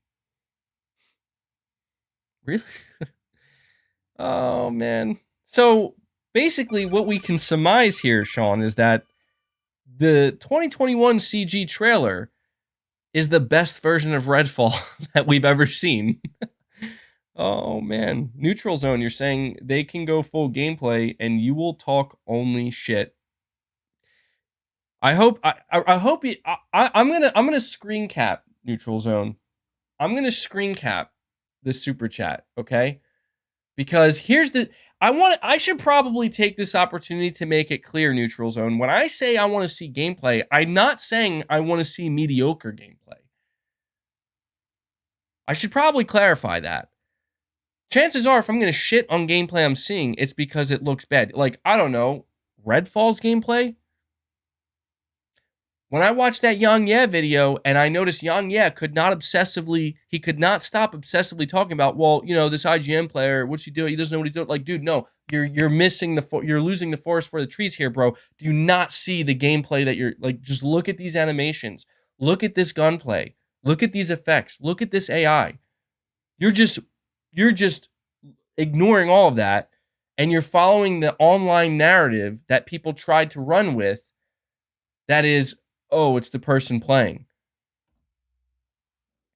Don't get me wrong. I'm sure that IGN didn't help it look any better, but they're not the reason why that game is in the state it's in. Not even close. The gameplay is horrible.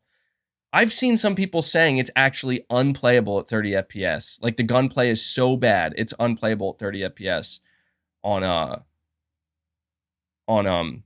the Series X. So that's the thing, Neutral Zone. Like, maybe my expectations are too high. Maybe there's no chance in hell that Microsoft meets my expectations.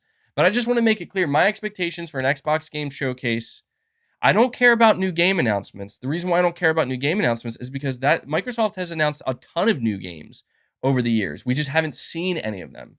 This is the perfect opportunity for Microsoft to finally come out. Here's Fable gameplay. Here's Avowed gameplay. I would say Everwild, but I'm not expecting to see Everwild. Here's some Hellblade 2 combat. People had a lot of criticism for the combat in Hellblade, and Ninja Theory says that they've worked to improve it significantly. Okay, let's see. I hope so. Personally, I thought the combat was pretty good, but I could definitely see, let's see some Perfect Dark gameplay. You know? Avowed. And I'm sure, we might get another Bethesda game or two. See some gameplay of those two. Like, this is what I'm saying. Like, and that gameplay they show can't look mediocre. State of Decay 3 gameplay. Here's the thing. They have so many games and so many studios. They could show 2 games. They could show Avowed gameplay and it looks like shit. Like, yo, that looks straight up bad. Like mediocre trash. But they could come out after that and show some State of Decay 3 gameplay and it looks amazing. And then after that, they could show Fable gameplay and it looks amazing. And then after that, they could show some Perfect Dark gameplay and it looks like trash. And I could walk away from that show saying, you know what? There were some games that didn't look too great. But they had other games that did look great. That's all I want. That is literally all I want. I want to walk away from this Xbox showcase saying there are at least a couple of games. Not third-party games, not CG, just their games that have already been announced that we've been waiting years to see, that they show some gameplay and I can walk away saying that actually looked really good. That looks like it has a lot of potential. That's it. And people are out here making it seem like that's crazy. And maybe it is. Because maybe that is crazy at this point to actually expect that from Xbox. But that's literally it, man. Like, oh, and maybe we'll see Kojima's game. Yeah, I'm gonna laugh my ass off when Kojima comes out and just fucks Xbox, dude. Like he just shows the dumbest ass game. Like everybody's like, "Yo, what the fuck is this, bro?" And he's like, "They told me I could do whatever I wanted," and he just creates like the worst game. Oh man. No, but honestly, apparently the rumor. And there was like leaked footage. The game that Kojima's making is apparently a horror game. So I hope we see that. That'll be a big deal for me. Finally, a Kojima horror game. Kojima, his game will be using the Decima engine? I don't think so, man. No, I don't think so. I don't think Kojima would be allowed. I don't know. Who knows? Maybe Sony would let him. That would be kind of wild. Something tells me that Sony would not be okay with letting Kojima use a internal PlayStation Studio engine on an Xbox exclusive. Maybe they would, but the dude that was playing the Overdose, that he was horrifying. Herpy Derps, you're saying excuse box plus Bugthesda equals 2 peas in a pod. Damn, Herpy Derps. Brian Tam, a member for 2 months, you're saying, do a live reaction of SkillUp's review of Redfall. It's hilarious. Yeah, I'm going to. That's going to be what we end the stream on. Apparently it's long, though. So I should probably get a roll on that. Give me a second. I got to get my headphones.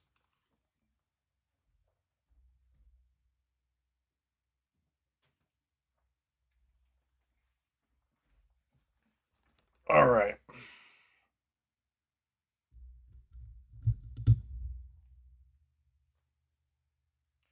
Just give me a moment to get this set up, but a lot of you guys have been asking me to do this, and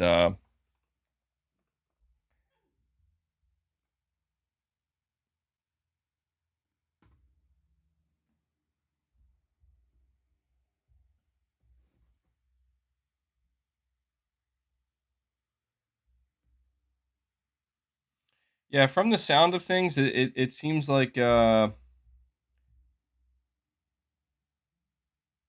like SkillUp obliterates Redfall, and I'm just curious.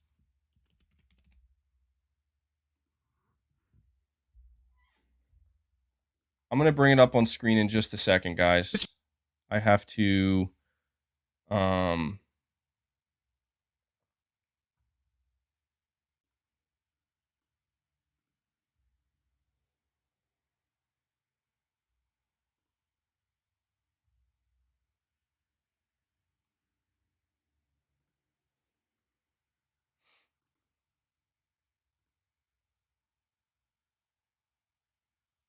Redfall is an absolute catastrophe of a video game.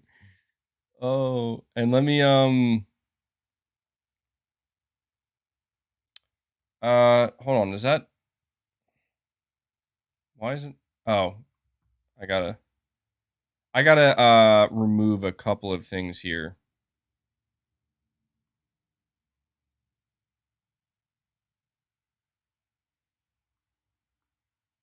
Remove that. Remove that.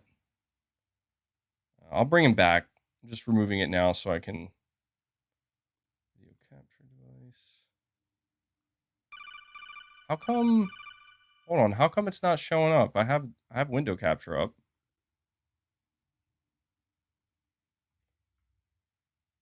This is strange.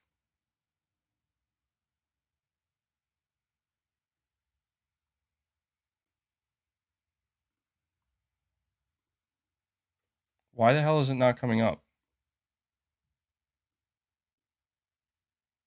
I'm doing everything right.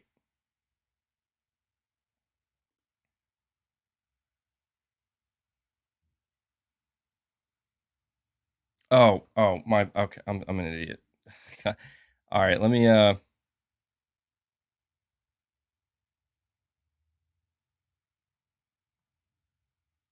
it's still not working. Are you kidding me?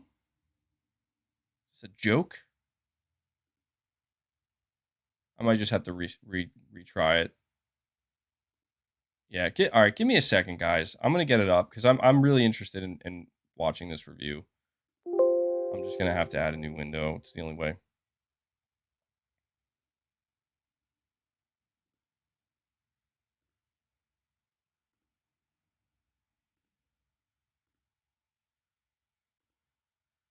Okay.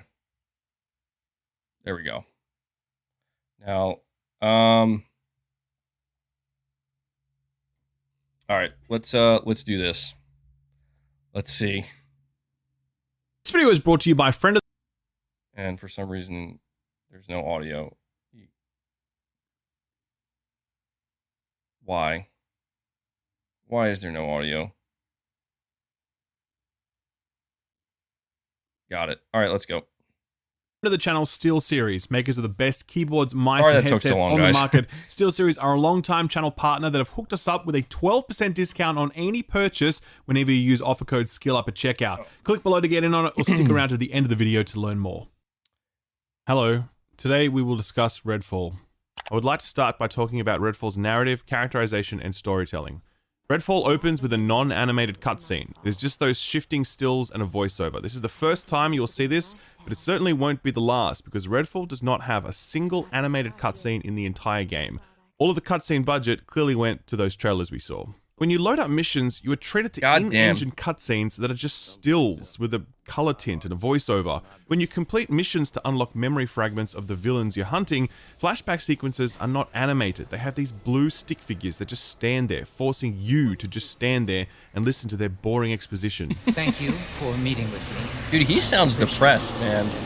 At one point, I was forced to hunt for a secret movie reel that would reveal the origins of one of the villains. After I found it, I had to schlep across town to a cinema in order to watch it. When I turned it on, I was greeted by yet another non-animated cutscene. This damn thing. This is where it started, Amelia.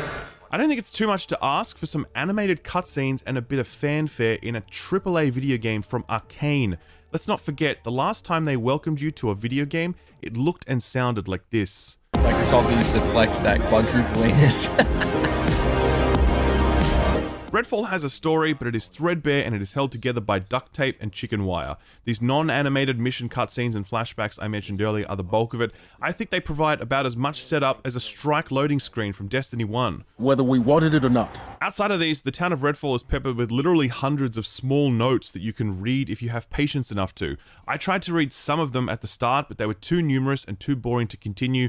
As with Fallout 76, I do not consider post-it notes stuck to fridges a substitute for proper storytelling. Even if Arcane intended for the in-world lore to carry the narrative, nothing has been done to make that at all accessible. When you discover audio logs on a literal handheld voice recorder, the kind specifically designed to be picked up with your hand, you cannot pick it up and listen to the audio log as you walk around and do other things. You need to stand there and listen to it. Otherwise, Dude, that is dumb as shit. Like, stuff like that makes me question how much thought actually went into it. Like, if you're going to make a recorder and that's how people are going to get story, like, it's so dumb. Brad Beck, you're saying, I feel like Microsoft could save their business if they change the branding, call it the triple Xbox, and start releasing. I'm not going to read that word because I'm pretty sure that is actually a demonetizable word, but you know, I think you guys get it. Triple Xbox releasing a certain type of game. That industry is big. Yeah, Brad, I don't know. Maybe that's where Microsoft's going to have to end up going. Otherwise, you will not get any sense of what is going on in this game. Please, you don't know what he'd do to me. Will he electrocute you in a kiddie pool like I will? Redfall has 4 playable characters. They don't have any powers or abilities when you start the game, but they suddenly gain them as you level up. None of this is explained then and there, but brief mentions in cutscenes hint at how you got these abilities. Hints are all you get though. It's fleetingly rare for your character to have two-way dialogue with another character. The non-animated mission cinematics are just you talking. When you approach an NPC for a side mission, they will just talk at you and assume that you agree Dude, with their request. look at that character model, bro. If you could find it, I'd like to have that book Oh back. man, that's sad. If that's okay. Jeff Grubb said Microsoft Please. didn't have faith in this game. Dude, It's all I have left of her. That music there, I by don't- the is way, that it's supposed a to be some bug. kind It's of meant to end proclamation? when the I don't cinematic understand. ends, but it doesn't. It just keeps looping until you leave. You the place. couldn't, like, Anyway, because anybody you don't could really look at interact this with any game and other say, yeah, characters, Microsoft no didn't have character faith you in meet it. feels like an actual character, What and the they are. dude, They're look just at his vendors that hands. Why Arcane are has his attached hands a so bit of big? narrative dressing to. You could That replace is each of funny, these people bro. with one of those That self-service is some McDonald's funny kiosks, shit. and little Oh of my value would have God. been lost. Prey, Dishonored, and Deathloop all had compelling narratives driven by strong characters and excellent AAA level presentation. Redfall has story ideas, but absolutely no narrative, no characters. And I've played many indie games with significantly better presentation than this. I Damn. would now like to show you how to explode a car in Redfall.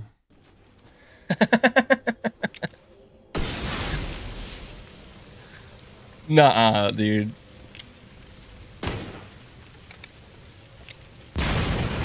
That is how What? you explode a car in Redfall. Dude, I would what now like to the talk about fuck was controlling that Redfall with explosion an Xbox animation? controller. A little while ago, there was some footage released on IGN of a person playing this I love game. it. Oh, that here we footage go. was roundly criticized, the suggestion being that clearly this IGN person was terrible at playing the game. They struggled to aim, they pulled out a sniper rifle indoors, and generally spent a lot of time just running around and away. So the like ratio and comments on that video were brutal. We all owe that person an apology because I everything that fucking person did in knew that it. video is explainable by Redfall's horrendous controls. I fucking knew it. I knew it. I fucking called that shit, dude. And I'm not even saying that to brag, but it was obvious. Like, how could people were in such denial, dude. They're like, no, it's just IGN, man. But here we go. Skill Up, one of the most well-respected reviewers in the industry, saying, we all owe that person a goddamn apology. Because all of it can be explained by how piss poor this game design is. Damn it, dude. I don't know who was playing at IGN, but yeah. That sucks. That sucks. Imagine if you're that employee, though. Imagine if you're that IGN employee where you're getting absolutely obliterated online. You got people like Young Yeah making videos on you, shitting on you, basically, in front of hundreds of thousands of people. And in reality, you know that actually I'm not that fucking bad at games. This game is trash, but I'm not allowed to say that. That is sad, dude. That IGN employee got absolutely thrown under the bus. Sad day. Sad day. Redfall is one of the worst handling shooters I've played on a console. It is a game that constantly has you track targets who move quickly and are juking you and teleporting so often, and yet it provides almost nothing in the way of aim assist the way that games like Destiny do. You may be looking at this footage thinking, dude, what are you doing? Just fucking hit it.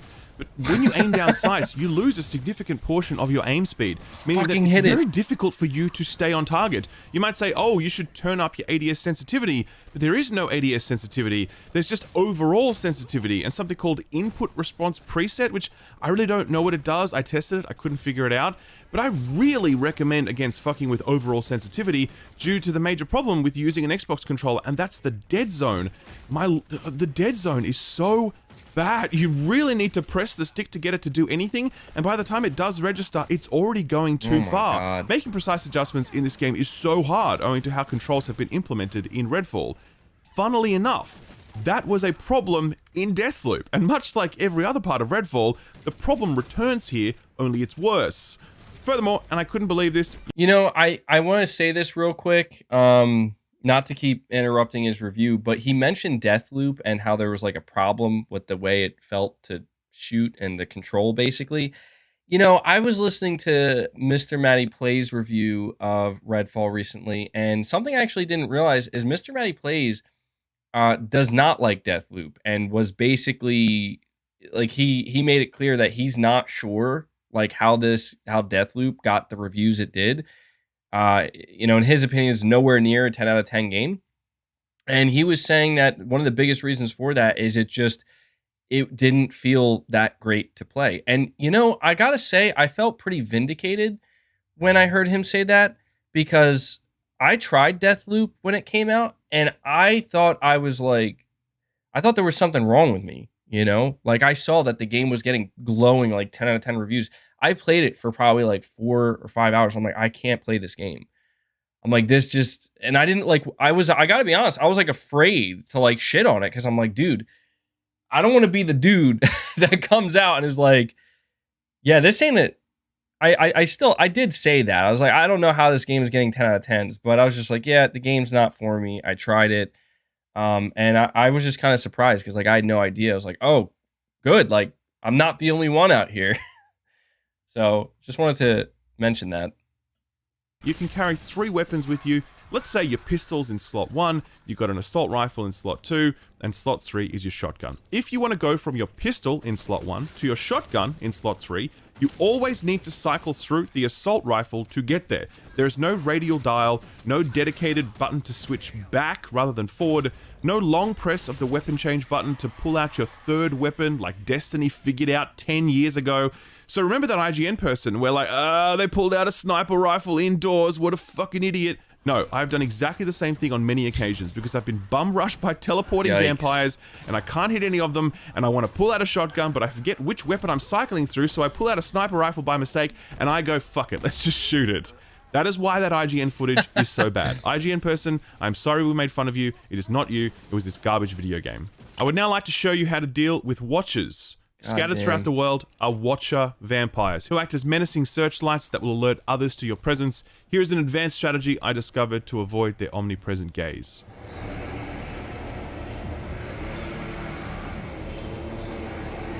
Oh shit. How's he doing that? I would now like to talk about world design in Redfall. Redfall is one of the most lifeless, dude, this is so boring, good. empty, copy-pasted environments I've ever experienced in a AAA game. I did a tour of Universal Studios once, and they took me to the backlot full of fake houses and empty streets. That is how the town of Redfall feels all over. Oh, man. Here is a parking lot I found with 3 identical trucks, all of which seem to have the exact same oil spill problem underneath them. Oh my god, that is bad, dude. That's egregious right there. It would have been better to just have clip one of me truck. heading toward a mission objective, suddenly realizing that I haven't seen any enemies in what feels like a few minutes.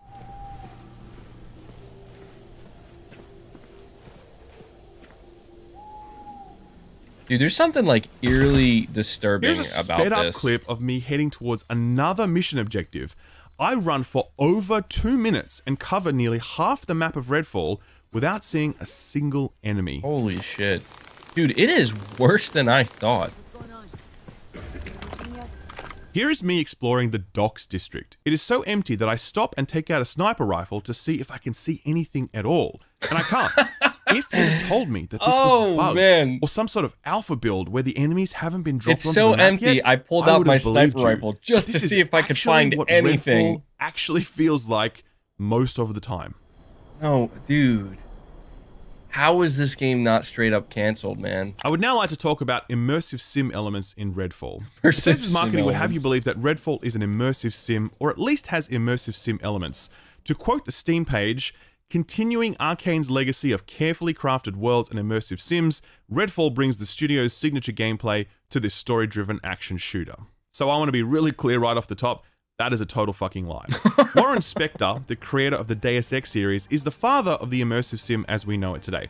When he speaks about creating Deus Ex, and he's done so on many occasions, he tells the story of doors in video games and how back then, doors always needed a key. Maybe one of them needed a red key and another needed a blue key, but they all needed a key. And the principal design philosophy underpinning Deus Ex, and by extension the whole immersive sim genre, is the key should not be the only path forward. You should be able to kick that door down, trick an NPC into opening it, shooting it off its hinges, hack it, or just walk through it with some magic bullshit. So it is so unbelievably ironic that basically the only type of puzzle that Redfall relies on is find the key. You need to find the key to progress main missions, side missions, unlock safe houses, trigger flashbacks, whatever. It may not be a physical key every time, but it is always some version of a key, an item that you need to hunt around for, and there is no other way to progress the objective other than to find that key.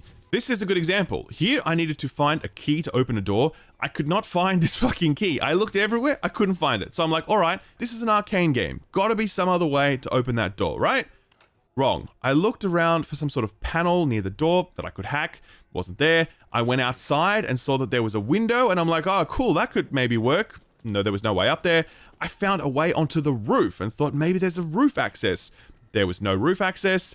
I managed to aggro the NPC, hoping that they would open the door and go outside to see what's up. They didn't do that. Eventually, I did like 10 more laps of this building and I found the key. But that was just the first of many God missions damn. I would do, where I was That's just just walking sad, in bro. big loops around a place trying to find a thing. What about immersive sim elements in combat? Well, I mean, you can stealth, and you can tell how important that is to the game because of the very high quality stealth kill animation that has been implemented here. You can shoot things from really... Dude, I just want to say what's so funny about that animation is just how quickly the body drops, dude. It's just like they practically disappear. That shit is funny. We Are Venom, you're saying Microsoft should also control Bethesda Studios, but Matt Booty is only responsible for Xbox Game Studios. ZeniMax, however, controls itself. Well, here's this sad thing about what you're saying, We Are Venom, because you are correct about that. I don't know how much influence Matt Booty, as the head of Xbox Game Studios, has over all of Bethesda and their games, but the sad reality is when I'm looking at this Redfall game, if you had told me this was a Microsoft made game, like an actual Xbox studio game, not a Bethesda game, I would say, oh yeah, definitely. Like I can't tell the difference at this point. That's what I'm trying to say. Like, I don't know that it matters. I'm sure in the long run, we'll start to see some differences, of course, but yikes, dude. That that stealth takedown animation, bro. Oh man, that's got to win an award for something, like worst animation ever implemented in a AAA video game or something like that. It is bad. It is real bad. It's funny though.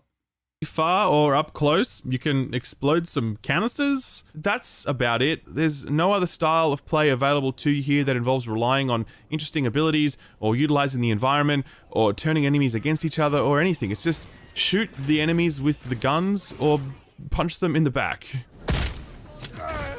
I'll put it this way. I used my environment more creatively in Dead Island 2 than I used it here in Redfall, because Dead Island 2's enemy and environment design let me do that. Dead Island 2 is not meant to be more sophisticated than an arcane game. The whole point of a Dead Island game is to not be sophisticated, and the whole point of an arcane game is to be sophisticated. How the hell did we get here? They don't let cowards in, you know? Oh lord. I would now like to talk about missions in Redfall. This is so bad, The missions dude. in Redfall fall into 3 categories: main missions, side missions, and safe house missions that contribute towards you securing the neighborhood. To their credit, main missions can be quite varied in their presentation, but they're never varied in their gameplay or set pieces. without exception, they always involve going to a location to find some answers. That always involves finding some files or some flashbacks or more keys. I'll give you one mission as an example. This mission is that film reel mission I mentioned earlier. My target was a medical facility. I first had to go through a car park to kill a bunch of brain-dead humans. When I was inside, I had to kill a bunch of vampires. When I got to my destination, I was faced with a really challenging puzzle. The door was locked, but I'm pretty proud of myself for this. I saw that there was a hole in the roof, so I moved slightly to the right, climbed the box, and then dropped down into the cage, allowing me to unlock the door. Damn, dude. IQ 200. I collect the film reel and enemies suddenly spawn. One of them seems to bug out and just kind of fly away for whatever reason. Another one gets stuck on some geometry. I now need to head to the movie theater, and on the way I spot this scene. Clearly this gentleman is making the most of the vampire's penchant for sucking, but probably don't solicit that kind of service in front of a spotlight, my dude. That's my advice. What the I walk through the rest of the town. It's basically empty. I arrive at the cinema to find an enemy stuck on some geometry. Oh, this is gold. I kill him and 2 other goons outside. This is before I head gold. in, I ready myself. This is the final objective in this mission. The cinema is sure to be teeming with bad guys, so I make sure that I'm ready, and then in I go. After doing a bit of looking around, I find one enemy just hanging out.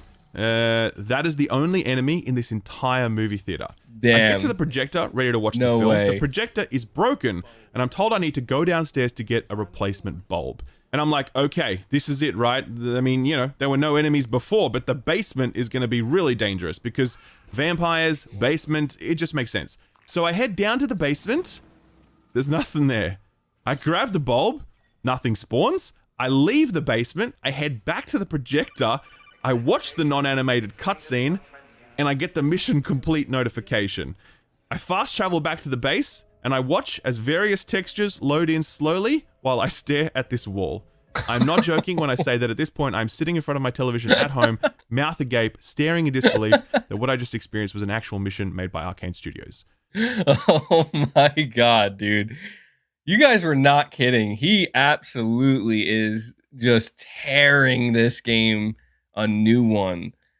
VR2, you're saying, think how simple this game is compared to Starfield. I can't imagine how hot that game is coming in. That's the craziest part to me about it, dude, is like, there's nothing that Redfall is doing that could even remotely be considered like complex in terms of, you know, modern day AAA video game development. There's nothing ambitious about it. It's actually the exact opposite. It's extremely simple. It's extremely unoriginal. And even with what SkillUp is pointing out here, where I actually wasn't even aware of this, where he's saying like, dude, the only puzzles in this game are just find a key. Like there's no other there's just find a key, and that's literally the only way you can solve the problem. That's it. There's nothing else. And yeah, that's what we heard, is that apparently Redfall was coming in really hot, as we see. And apparently Starfield is coming in even hotter. And for those who don't know what that means, like coming in hot, it basically just means not polished, not finished, not ready for prime time. And yeah, that is the one thing about Starfield that we can say, is it's clearly a much more complex game with many more complex systems at work. You know, it's not even comparable to Redfall. So I don't know what that game's going to look like when it comes in, man. That was a main mission, by the way. Side missions are basically fetch quests. I had one where I had to go to the movie theater again to get a part to repair the popcorn machine back at base, similar to the light bulb. I just walked in and I grabbed the part I needed, and then I fast traveled home. That was the whole mission. The safe house missions are essentially open world filler. They are repeated quests that you'll do on more than one occasion because safe. Did this man just say that a side mission in Redfall is to go get a part for a broken popcorn machine at your base, and literally all you do is leave your base, walk to the area where you need to get that part, grab the part, and then walk back to your base? What? That is wild, bro. That is actually wild. Safe houses will ask you to do the same thing more than once. One of them, for example, is to destroy an effigy, which is just a tower being guarded by some goons. Because enemy AI in this game is so laughable, it's more fun to kind of play with the enemy before you shoot them, so that's what I do in these missions, and basically in all missions, to be honest. I would totally skip all of these open world missions, except, you guessed it, you gotta do it to progress the main quest. At certain points throughout the campaign, your progress is cock-blocked by the need to capture 3 regions of the map, and then later, an additional 6. We've been making fun of this open world style progression gating since old school Far Cry, and then Anthem, and most recently Gotham Knights. It's almost unbelievable that Arkane would do this, but after a few hours of Redfall, nothing really shocked me anymore.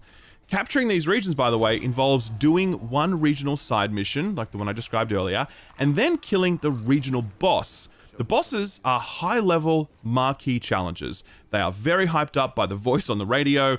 Here is a mission to kill a regional boss from the time that I arrive at the location to the time that the mission ends.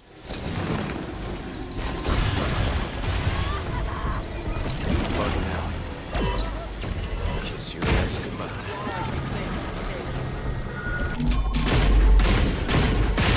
No way.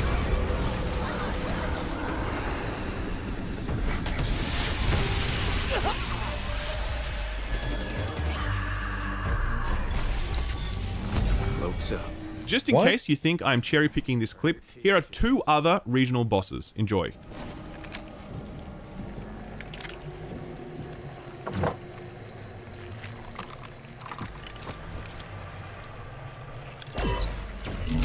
Night, night. Dude. This is a joke. This is a joke of a game. Honestly, I know, dude, I know Forspoken got torn up, but fuck, man, this is bad. Like, this is real bad. I would now like to talk about enemy design in Redfall. There are effectively only 2 enemy types in Redfall: humans with guns and bog standard vampires. There are some other vampire types, but you fight them so infrequently that they may as well not exist at all. The bog standard vampire is a threatening creature, really, but luckily really bad. I managed to uncover its one weakness. It's not garlic, mind you.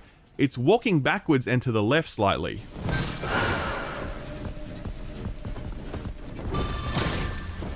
Oh my god, dude.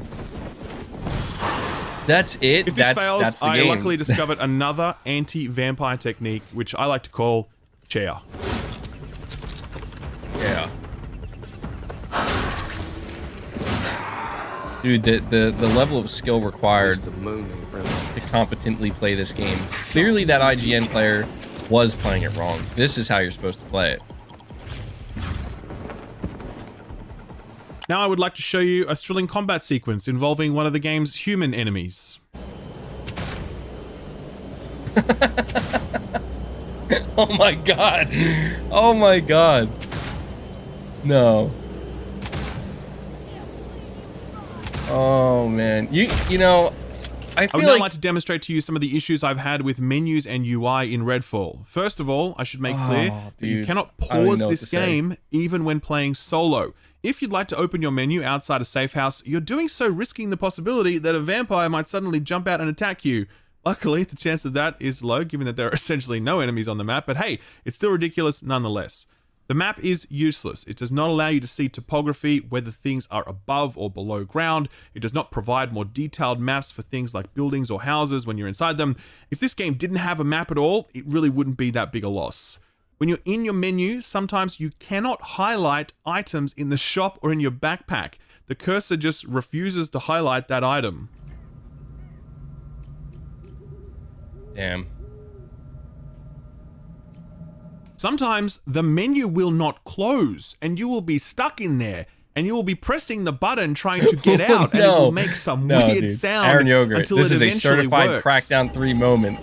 It's not worth $10. It's not. This game, dude, Redfall isn't worth $10. Finally, and this is hard to believe, you know how every game these days has that Destiny-style cursor that you move around with when using a controller? It's kind of annoying, but it gets the job done. It works. Arkane found a way to make it not work. They combined the free cursor thing with the snap to menu thing, such that the cursor found a is way to make it constantly not being work. pulled to buttons you don't want it to get pulled to. It is so unpleasant to use this that you are better off using the D-pad to navigate menus, because Arcane found a way to fuck up the cursor. I will now talk about my character's skill tree. There are 2 skill nodes that offer me more health. There are also 2 more that increase the amount of health that a party member has when I revive them. I'm not playing this game co-op, so these skills are useless to me. There are a total of 6 skill nodes devoted to increasing the amount of ammo I can carry for certain weapon types. I should note that in my 15 hours with the game, I never felt ammo starved despite having put no points into these talents. There is a talent that increases the amount of headshot damage that I do against humans. Typically, when I hit a human in the head, they die in 1 hit anyway. Maybe 2 if it's like a handgun or an assault rifle shot.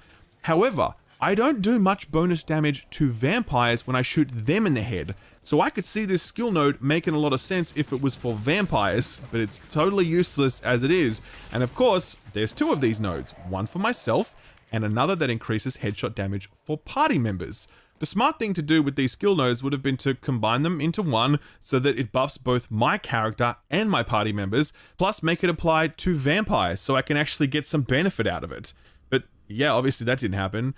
There is a node that increases my melee damage. It should be noted that the only time you deal melee damage in this game is when you are stealthing, at which point you instantly KO any human target you hit so long as you hit them from behind with that very high quality takedown animation. The remaining nodes are devoted to my 3 abilities. Now, first of all, you should know that I have nearly finished this game. I refuse to finish it because if a developer can't be bothered to finish their game, then why should I? But still, I'm most the way through it. All I need to do I'm is sorry, but it's like, yo, I got an idea for the skill tree. Yeah, what is it? Let's put something in there. You can increase your melee damage. Oh, that's a good one. Why wasn't anybody there to say, dude, the only time you do melee is when you're in stealth and it's already an insta-kill? Like, what? What? Come on. Open world bullshit, and then the last 3 final bosses. Notice I'm level 12, which is barely enough to unlock a quarter of the available skills in the game. There are plenty of upgrades that could have made this game more fun that I will never experience because the skill point economy is so stingy, and I assume the game just wants me to keep replaying it or something. I don't know. The main ability that my character has is a crow or a raven that he summons. My character is all about stealth, right? And the raven's primary function, at least at the beginning, is to mark targets so that I can see them through walls, allowing me to avoid them, bit of stealth here and there, a cheeky snipe maybe. It allows my character to fulfill the stealth fantasy better. That is, until you start putting some points into this bird, at which point he will not only mark targets, but attack them, putting enemies on alert. So you can no longer stealth because your bird has told everyone that you're there. Most of the talents in this tree This design buff the is offensive so capabilities ass backwards of the bird. broken, dude. So if you want to play stealthily like this character is designed for, you either don't use the bird, or you make sure that you only point it in places where you know there are no enemies. And the point of the bird is to find enemies. Oh my god. I cannot fathom what might lead someone to design such an inherently contradictory upgrade pathway this for a is character worse than and an ability Crackdown 3. focused on stealth. No fucking but it way. speaks to a broader issue, which This is that can't be possible. character kits are so anemic. I have 2 other abilities. One of them is I can just turn invisible, and I have an ultimate which lets me pull out a big sniper rifle for, you know, a few shots. That's it. That's my whole kit. That's all I've got. Redfall feels like it took the abilities we might have had on one character in a game like Dishonored or Prey, and then it just kind of split those across 4 different classes. If you Voltron them together in co-op... Guys, I'll be back. I gotta go throw up. I can't watch any more of this.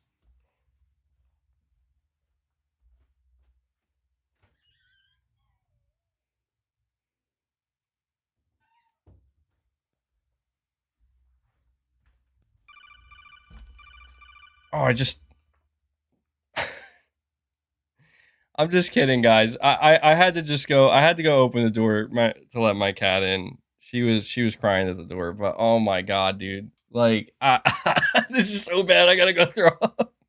I can't take any more, man. I can't take any more.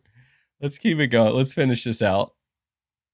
co-op play, you might have something approaching a complete experience.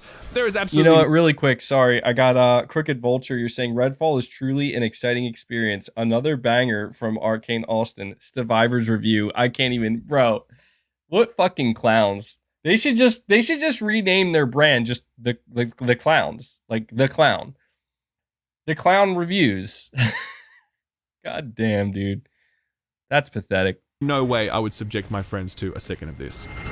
Show the cat, bro. I'm going to be, in the coming weeks, I'm going to be investing in a nice cat tree, I guess I should briefly talk about weapons and the rarity system in Redfall. A little hangout. Look, I'm genuinely tired of talking about this stuff. I feel like I've been talking about it for a decade, even though I've only been on YouTube for 6 years. I'm genuinely tired of seeing games adopt a colored loot and randomized stat system for no discernible reason, bringing nothing new to the table, and without even having a basic understanding of what these systems are for and how they work. I mean, just as an example, I've got a green level 11 pistol here. What does it give me? 25% more accuracy while moving. Oh, cool. Nice. What's accuracy? I don't fucking know. Is it reticle bloom? Is it bullet magnetism? Is it aim assist? Is it bullet spread? I don't know. It's not explained anywhere in the game, and it doesn't appear on any stat sheet. But the good news is, I get 25% more of it with this level 11 green handgun. They didn't know what they were doing with this game, man. Look, this loot system is just the same as all the others. They had no idea totally what they were doing with this game. It's total garbage. It's like a parody at this point because of how half-baked and phoned in it is. And yeah, look, I just can't talk about this anymore. So, look, I know this has been a rough video, but I don't want you to leave empty-handed. I want you to leave with something useful. So, I would like to finish by providing you a detailed boss guide for the enemy known as the Rook. The Rook is a very big deal. As you do things in Redfall, you will anger the vampire gods, and when the little bar fills up enough, a lightning storm will begin and the Rook will come crashing down. He is a formidable foe, but if you follow these steps, you might just prevail. Step 1, summon the Rook.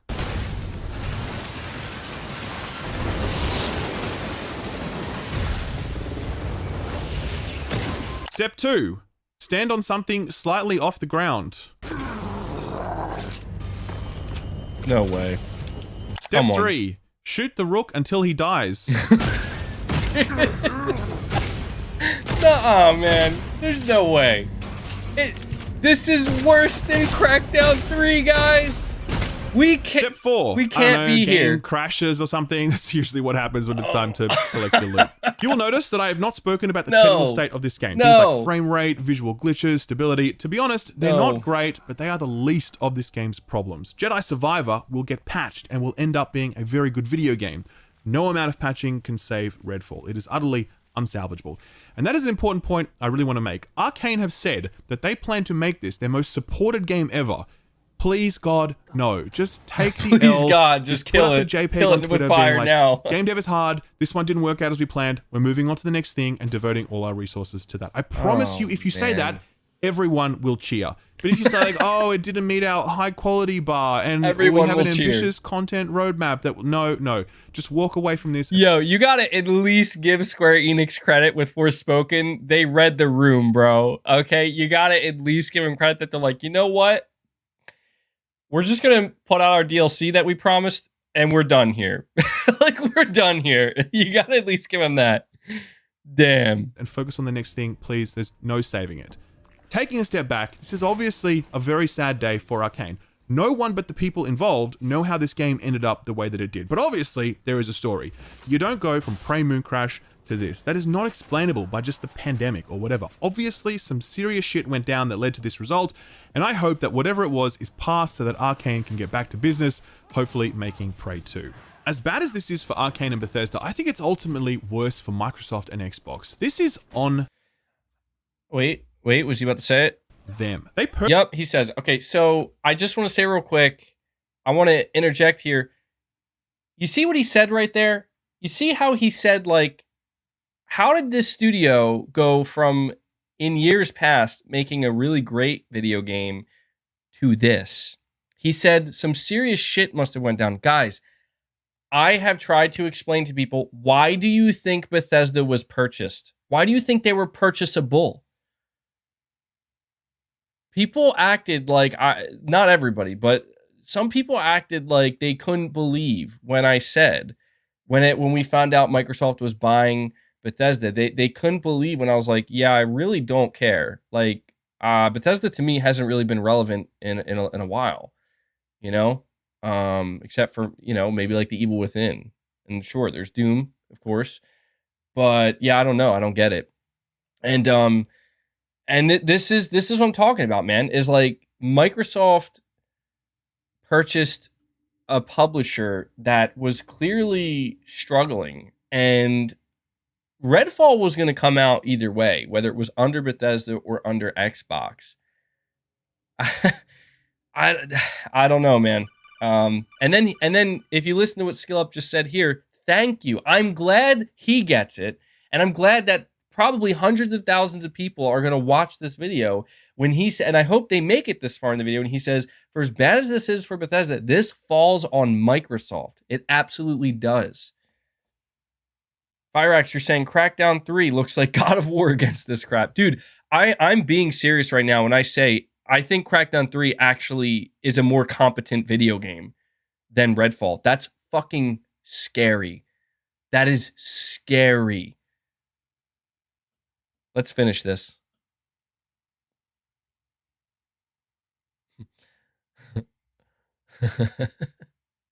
Purchased Bethesda in 2020, that transaction was finalized in 2021. Immediately, whoever handles internal reviews at Microsoft should have been like, we cannot release this game. This should have been cancelled or rebooted long ago, using the existing assets to make a totally different type of game that actually plays to Arcane's strengths. It's good that Microsoft has a hands-off approach to their studios, but that's only good if those studios are making good things. If they aren't, then it's on Microsoft to step in and be like, no, we are shutting this down.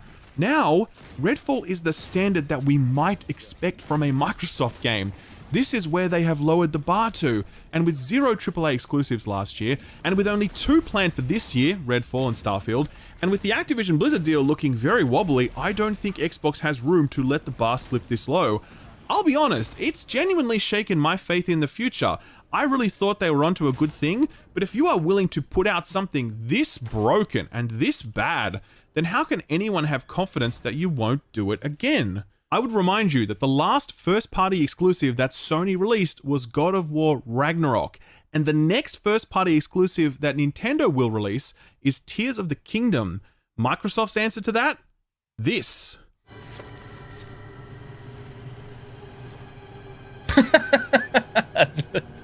Microsoft's answer to that? Check this out. Wait until you see the next AAA banger coming from Microsoft's Xbox Game Studios. Introducing Redfall. Technically, Redfall is busted. From a design perspective, it's amateurish. Fucking it's clearly God, woefully unfinished. It's sold for $70 US or more if you buy the deluxe editions, yet it has less polish and presentation than that of Imagine $20 buying indie the games. deluxe It edition was for this game. unscrupulously marketed Holy by fuck, Bethesda, did you get and it is a scammed. stain on Microsoft's reputation as a publisher and platform holder. It is just an absolute catastrophe of a video game by every single metric, and it sits alongside the likes of Fallout 76 and Anthem as one of gaming's biggest disappointments and cautionary tales. Funnily enough, together with Fallout 76 and Wolfenstein Youngblood, Redfall completes a tragic trilogy for Bethesda, products of a time in which the publisher pivoted away from the single-player experiences that made it great, and toward these cynically motivated, always online co-op live service experiences. I had hoped that Microsoft's purchase of Bethesda would reorient them, but yeah, I just don't know now, and I am definitely yes, SkillUp, you don't know now, and no one knows, because this is why I've tried to explain to people, this is Microsoft. There is a reason Microsoft, A, didn't cancel this game, B, didn't tell them to rework it, and C, didn't at the very least say, well, if we're going to release this pile of garbage, at least refine it, at least make it a good-looking, competent pile of garbage. No, Microsoft didn't do any of those fucking things because they don't fucking care. They saw something they could use for Game Pass. They don't give a fuck about quality. They don't give a fuck about the customer. They just give a fuck about growing Game Pass numbers. And I'm absolutely elated to see that this review from SkillUp, he's starting to get it. And he says, my faith is actually shaken now because I thought that Microsoft was going to fucking improve Bethesda, not either A, make them worse, or B, say, hey, you guys are working on absolute trash, but that's okay. Turns out Game Pass is perfect for trash like this. Fucking God, man. Like, this is why I don't give a fuck that Microsoft announced their Xbox showcase today. It's absolutely pathetic. Xbox comes out here and they announce this fucking showcase because they know they just released the biggest pile of dog shit that they've ever released under the Xbox brand. And they think that the solution to this is, well, just tell them we got more shit we're gonna reveal soon. Oh my God. I cannot believe this, man. Like, I cannot believe this is where we are in 2023. Damn, Young MBG coming out. Yeah, Young MBG's coming out because the camera's off. Young MBG's coming out because the camera. I'm crawling the walls right now, bro. You can't see it. I got my mic in my hand. I'm crawling the walls. Fuck. You're saying one game. Dude, it's not one game. That's the thing. It's not one game. Why do you think SkillUp is saying this? It's not one game. This is a decade's worth of garbage. Trash. Oh, Sea of Thieves was successful. Oh, but what about Grounded? Yeah, it doesn't make up for the heaping piles of fucking garbage that Microsoft has produced, man.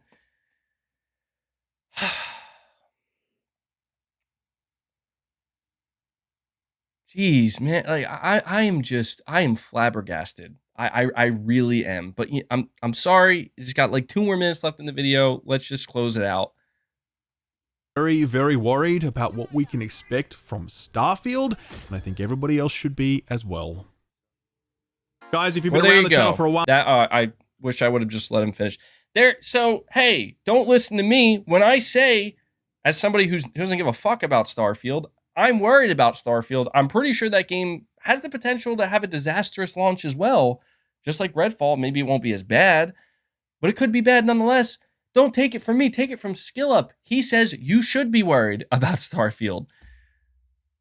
Oh my God, dude.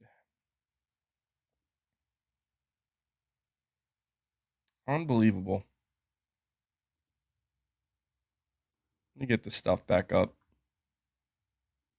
Well, I gotta say, I absolutely do not regret watching that. I'm actually very glad that I took time out of my life to watch that. Because first off, I knew Redfall was bad. I knew it. I knew that I didn't need to play Redfall to know just how bad it was, but I gotta be totally honest with you guys when I say, holy shit, I did not expect it to be this bad. Like, that is... I don't know. I don't know that I've ever seen... I don't know that I've ever seen Xbox produce a game that looks this bad, that plays this bad, that is just this bad all around. That is crazy bad. Let me see. I got Kane Z7. You're saying, MBG, I recommend you get a cat door so it can enter and leave the room by itself. I have it on all doors in my house. Really helps. I might have to consider that.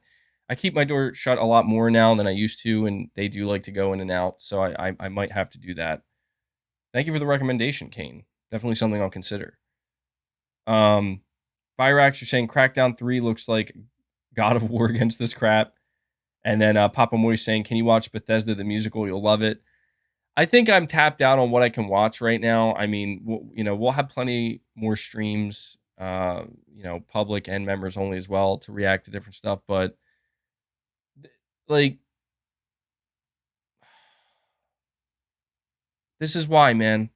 This is why I want everybody today who is feeling excited about the Xbox showcase. Again, I don't mean to rain on your parade, but there's a reason why this Xbox showcase announcement is happening on the same day that SkillUp puts out his review like this, because it's bad, dude. It's really, really, really, really bad.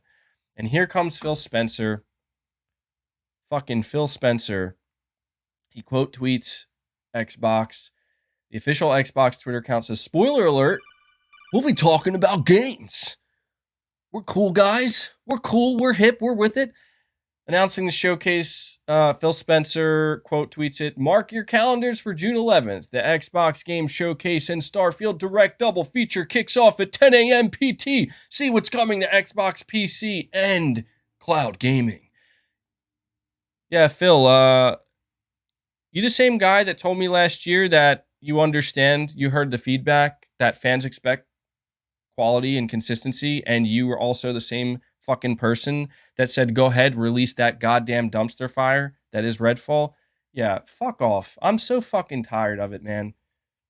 I know I'm swearing a lot. I know old MBG's coming out, man. Dude, old MBG is starting to come out, bro. I'm not gonna lie, because I am fucking done. Like, I am done. Like, I am not okay with people playing Redfall. Let me tell you, I am not okay.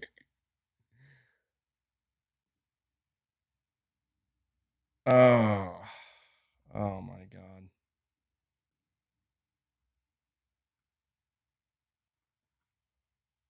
Fucking bullshit, man. You guys wanted competition, didn't you? You asked for competition. Let us compete. Yeah, you're competing, all right. How about 1981? But it's on Game Pass. Absolutely, it's on Game Pass. I was gonna say Starfield. Redfall's so bad it doesn't even belong on Game Pass, bro. It doesn't even belong. That shit belongs. That game. I keep saying Starfield. Redfall should have been canceled. Oh, dude, I am genuinely in disbelief, guys, because I'm serious when I say, like, I did not know it was this bad. Like, I knew it was fucking bad, but my lord, I cannot believe Phil Spencer signed off on this. We thought Halo Infinite, that demo we saw in 2020, we thought that the first Halo Infinite demo we saw was bad. This is next level. This is next level. Bethesda's like, hold my beer. And Phil Spencer's like, okay, sounds good. Dude, Xbox better have some of the best looking fucking games I've ever seen in my life at this showcase. Oh man, and that part when Skill Up wanted to remind everybody, I will remind you, the last first party game that Sony put out was God of War Ragnarok. May the Lord have mercy on the fans, on their souls, on the Xbox fans' souls. Super trendy moneymaker. Game Pass all about quantity and nothing else. Dude, Game Pass isn't even about quantity anymore. Dude, Redfall is so bad, I would argue Redfall is beginning to create a new narrative where come the Game Pass where you can expect trash. And a lot of it. Like that, to me, that's like what this is starting to create. Expect broken, unfinished, garbage games that probably should have been canceled. Game Pass, where games go to die. Like, that's what this is ushering in. Because I was saying this shit back in 2019 about Crackdown 3, and here we are with a game somehow, some way, worse than Crackdown 3. How does that even happen? Kendall Fire 22, you're saying the Xbox division just had their second best revenue quarter ever. Management won't care about their game quality until fans make them care. Cancel Game Pass. That's what I'm saying, dude. That's what I'm saying. I've seen people say that, and I can't argue it, where it's like, yeah, the Xbox division is making money, but this is why I get so fucking pissed.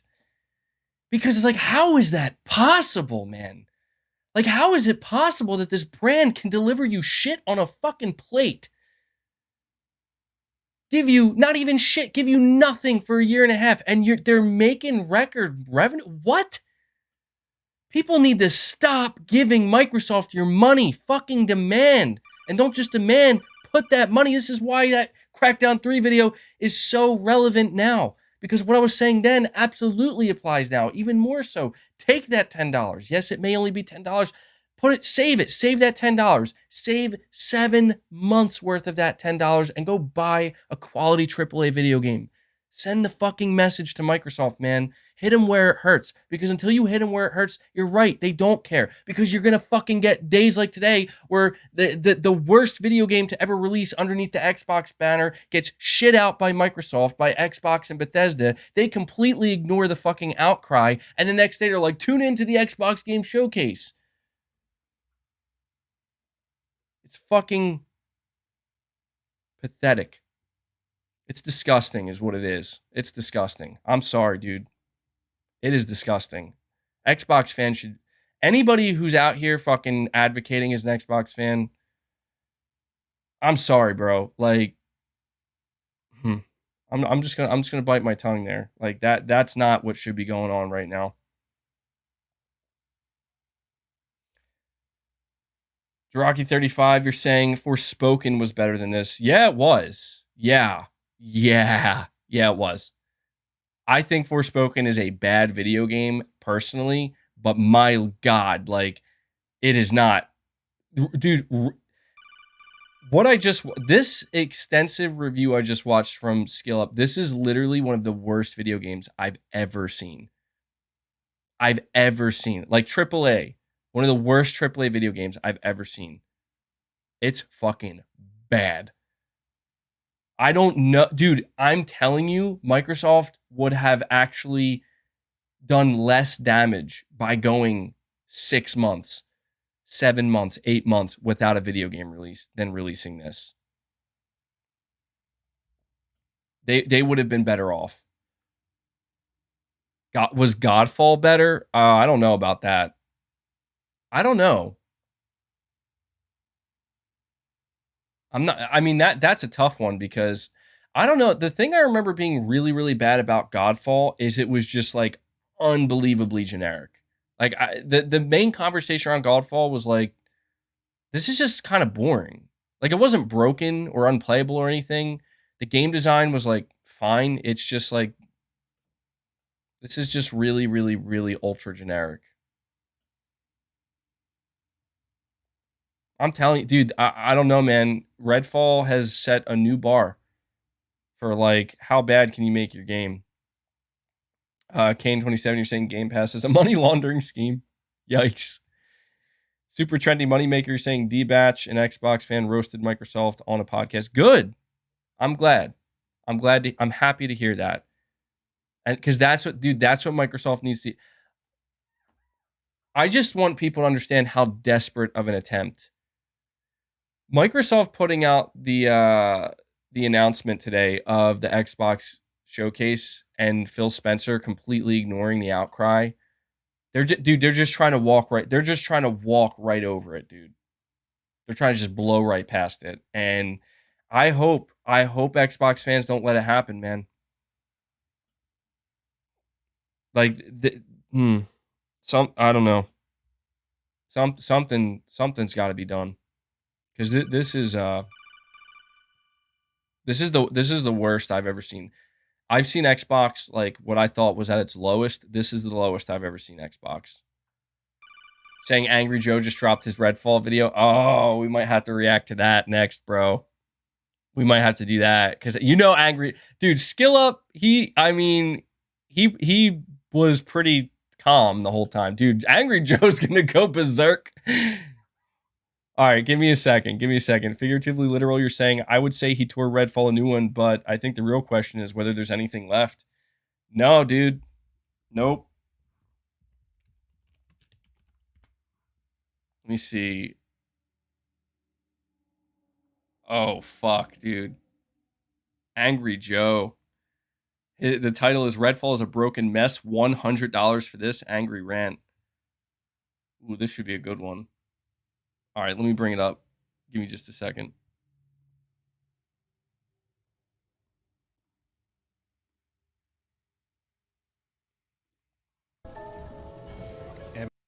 Hold on. I'm bringing it up on screen now.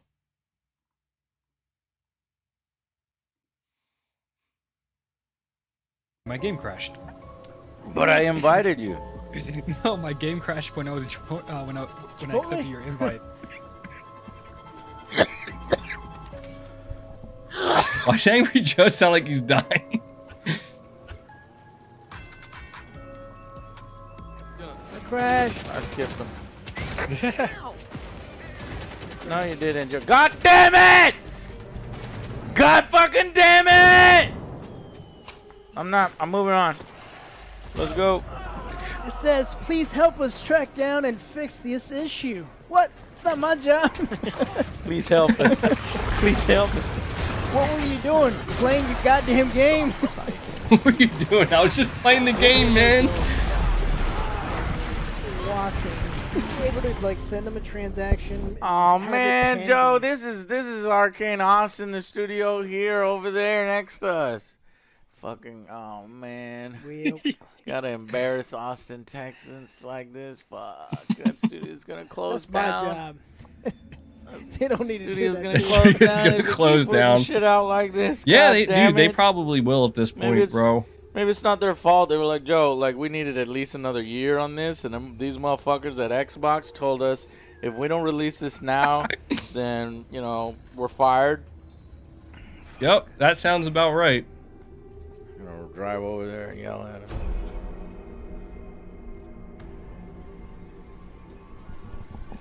Hey! Arcane Austin! Give my money back! I see your asses in there! I see you through the... You! Bruce! Gary! Have that janitor open the door, give me my $70. Dude, whoa, hold on. Did he pay full price for this game? Come on, man. Office. This game is $70 fucking dollars? Yep. Wait, $70+ ? This game is $100 fucking dollars. Redfall Bite Back Edition. The game bites back because it's a piece of shit. It's filled with bugs, filled with bed bugs biting you. Bite back, $100. Bite your fucking wallet.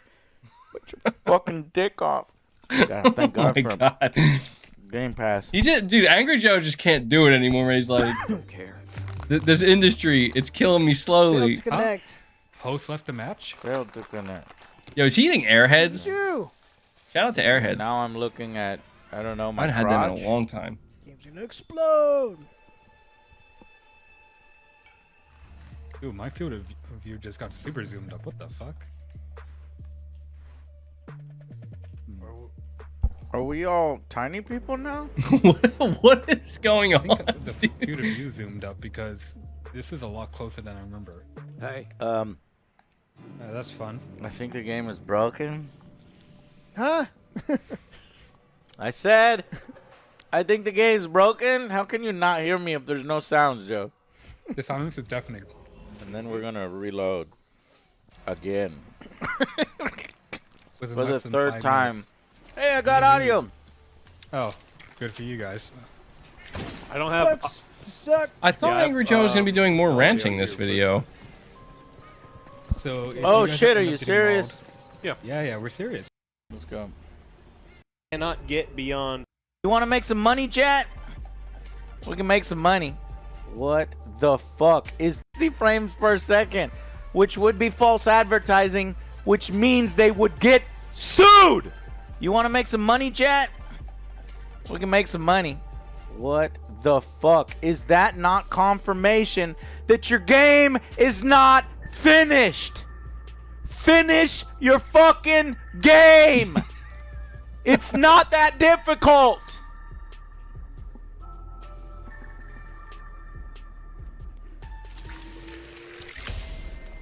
Finish your fucking game. We got the mole people. Oh man. And that's what I gotta be honest, man. I expected I expected like a full blown like meltdown rant. But I guess it was in the moment. Damn, I'm a little disappointed, bro. I'm a little disappointed. Maybe I don't know. Maybe he's gonna save it for a full review. That would make more sense. This is a certified 30 FPS classic. Oh man, what to say? What to say at this point? I mean, really, what to say? Well, guys.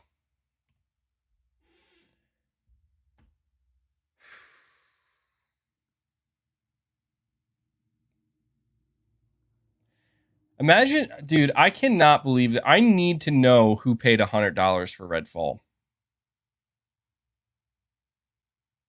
There are some people out there that paid $100, and that's just That's a tragedy. A new live action / animated hybrid Bugs Bunny movie is reportedly in the works. Well, that's random. Okay. Well, you know what? We'll see. We'll see. I have zero faith in Xbox, dude. After watching Skill Up's review and really seeing for myself, because I wasn't gonna waste money playing this game. I mean, I probably could have. I probably could have made money playing this game, honestly. Subscribing to Game Pass, streaming it, making fun of it. But my time's too important to me. Like, I'm not doing it. But people like Skill Up, you know, he comes out here, does us all a service, plays the game for us, lets us know just how bad it really is. Big Turbo 2.0 on IG are saying Angry Joe made a video review 25 minutes ago. Redfall. Was that the wrong video that I clicked? I don't think so, man. No, yeah, that's the what we just watched. We just watched some of it, man. So I don't know if you maybe just tuned into the stream. We just watched a portion of it. But you know, this is why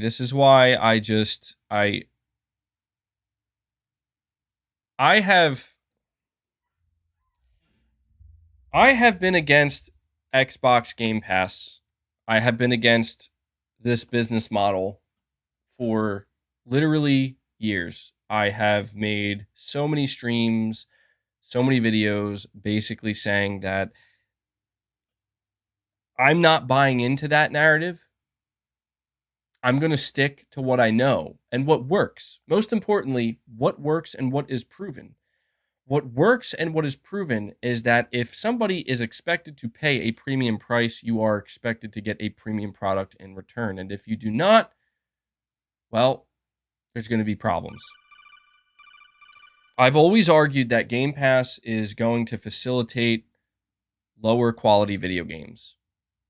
I've always said that what's likely to happen is when a video game is in a bad state or just isn't, it's nowhere near the quality you would expect for $70, right?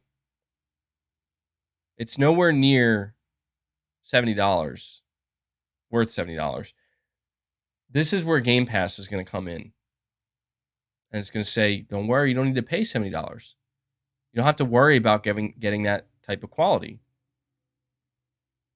And I've been saying this since like 2018 and 2019, and literally nothing has changed. It seemingly has only gotten worse. This is why I support Sony the way I do, because people can say what they want about Sony. They can say they're anti-consumer. They can say they got shitty business practices. They can bitch and moan and cry all they want about Sony. But you know what fucking Sony does for me as a gamer? They make good fucking video games. They don't rush literal garbage like this out the fucking door and actually have the audacity, the fucking audacity to have a $100 version. Microsoft can take that and shove it up their ass, dude. Along with Bethesda.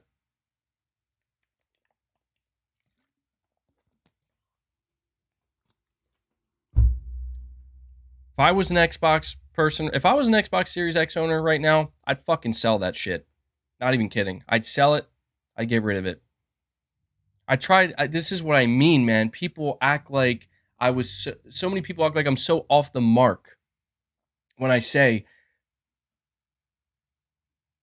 maybe we shouldn't cheer on Microsoft getting Activision Blizzard. Like maybe, just maybe, we shouldn't do that. Because that's their get out of jail free card. That's their, we can just fuck up for years, not solve the problem, and then just buy our way out of it. People wonder why I'm celebrating the fact that the CMA blocked Activision Blizzard, because good good. We're seeing the truth come out right here, right now. Microsoft can't rely on their money to buy their way out of a problem and put a Band-Aid over everything. And look at what we're seeing. They rush out a game. They rush it out to hit some kind of deadline, whatever. A game that clearly should have been straight up canceled. And at the very least, the game needed more time to release in a polished, finished state. And it's an absolute joke. And I'll be honest, I did not expect to be once again talking about this today. I actually, when I put this stream up, I was actually thinking, I'm mainly just going to talk about the Xbox showcase. And, it's still early in the morning, still just getting my coffee in my system. I'm like, well, maybe they'll have some good games. Maybe they'll turn it around. But at this point, I don't know, man. Like, some people, they say, like, dude, all you do is hate Xbox. It's like, how could you fucking not? Like, that's what I don't get, is like, how could you not kind of hate Xbox at this point for the shit that they do and have done to the brand and the console?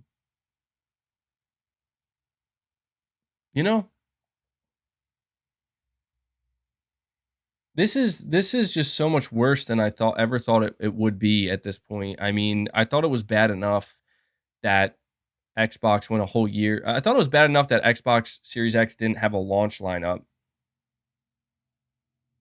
I thought it was bad enough that they went all of 2022 without a AAA game release. And I thought there's no way it can get worse. It can only go up from here. I was wrong. I was wrong. I was absolutely wrong.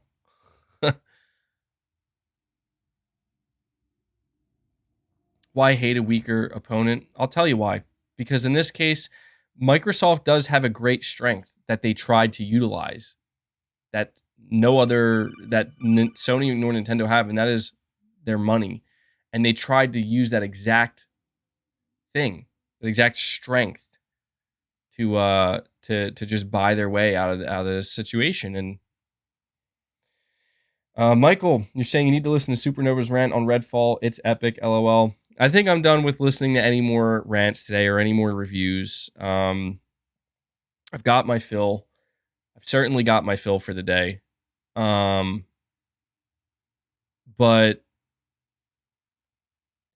at this point in time, no, I honestly, I'll be totally honest with you right now. My viewpoint on Microsoft and Xbox, like after all this and seeing that Skill Up review really was like kind of the final nail in the coffin for me. At this point, I have literally zero faith that Microsoft will do anything other than hurt this industry and hurt video games. Like, I have zero fucking faith at this point that they can do any good. And if they're going to do any good, they need to prove it. Like, they need to come out and show it.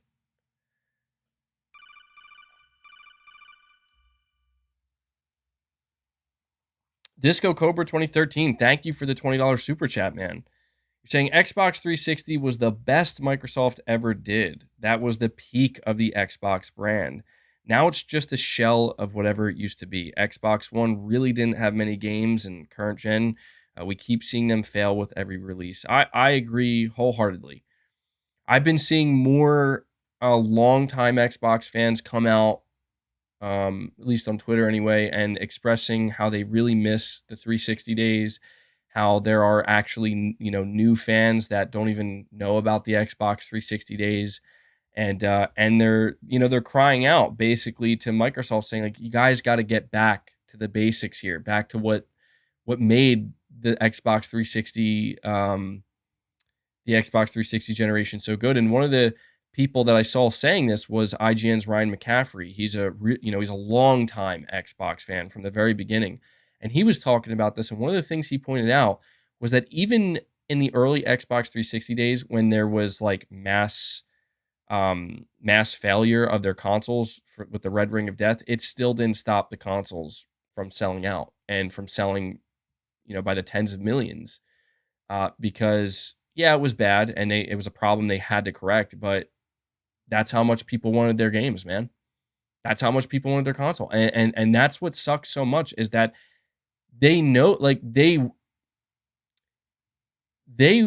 experienced it. You know what I mean? Like they experienced what it's like to succeed in the console space and to win over that audience. And I don't know, maybe that the leadership that was there, nobody's there anymore, and they just don't know. But this is crazy. Like you don't need to experience the success of the 360 era to know that you shouldn't release a game like Redfall under your banner, under your brand, Game Pass or not. Redfall is very clearly not even worth $10. And that is incomprehensible to me. That is literally incomprehensible. Where it's like it's not even worth $10. Let alone 70, let alone $100. Come on, man. Like if you spend $100 on Redfall, you just gave Microsoft $100 for a broken, unfinished, unpolished, horrible game. You're sending the absolute opposite message that you should be sending to them.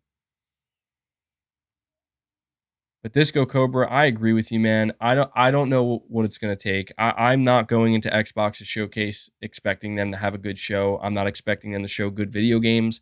I don't know that Microsoft actually knows how to make a good video game. If Microsoft knows how to make a good, competent video game other than a racer in Forza, then I don't know.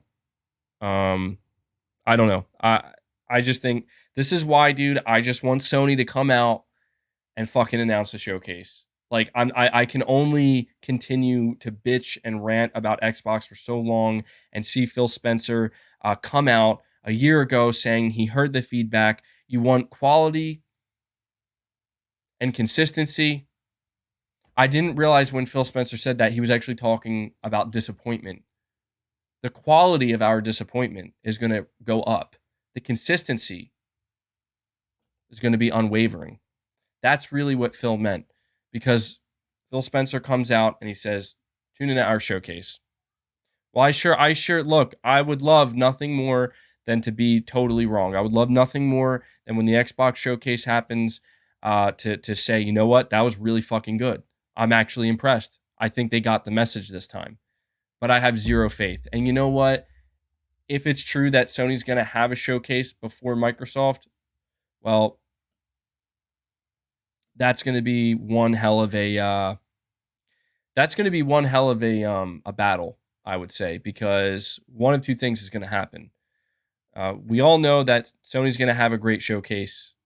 That's just a fact. I have all the faith that Sony will have a good showcase that people will enjoy and be talking very positively about.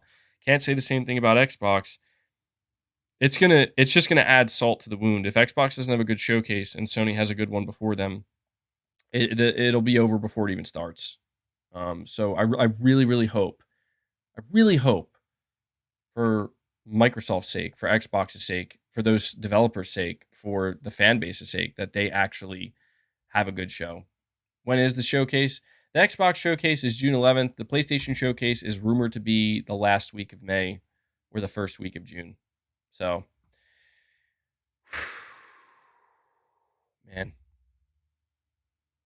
yeah, I'm still processing that review, man. That is some crazy ass shit. Well, I will end this stream with one final topic. I do have it in the title. Something on a more positive note, less depressing. I have an article here from WCCF Tech. It says, ahead of the PlayStation 5 console launch, we've often heard praises for the PS5 SSD and the whole storage solution designed by system architect Mark Cerny. It wasn't just Sony promoting their upcoming product. The acknowledgement came from all kinds of developers and industry leaders. It's been 2.5 years since Sony's console made it onto the market, but the PS5 SSD is still a hot topic when discussing the improvements players will see in upcoming games. For example, Tekken 8 producer Katsuhiro Harada name-dropped it in a recent interview published in the latest issue of Play magazine.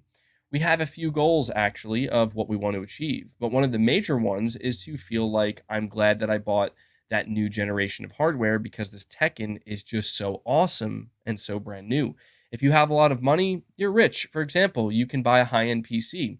Then you can make the graphics look as pretty as you want.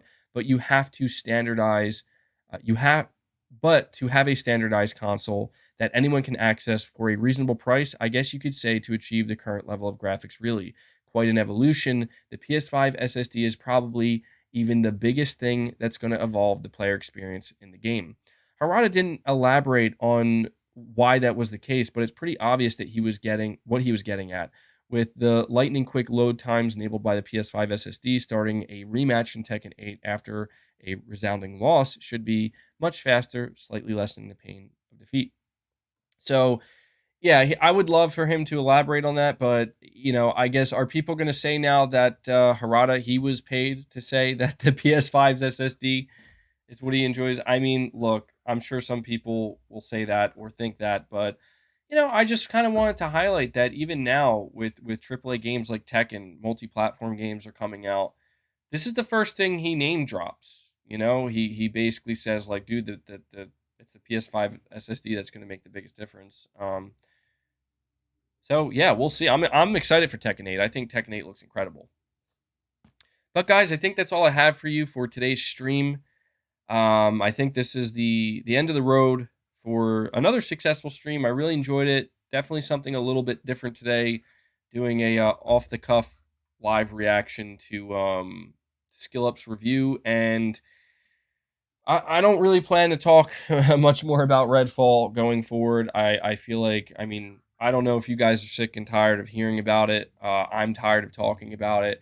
I'm really hoping that in the coming days and weeks, the conversation is going to shift to things that are a little bit more interesting. Although we did spend the first half of this stream talking about the PS5 Pro, so that's definitely something a little bit different. Wasn't expecting to talk about that this week, but yeah, before I head out, guys, I want to once again give a big shout out and a big thank you to all of my members, all of you who are currently members, but obviously a huge shout out to everybody who's been gifting memberships. Exley 3000 putting in some serious work today with gifting more members, helping us get to 37.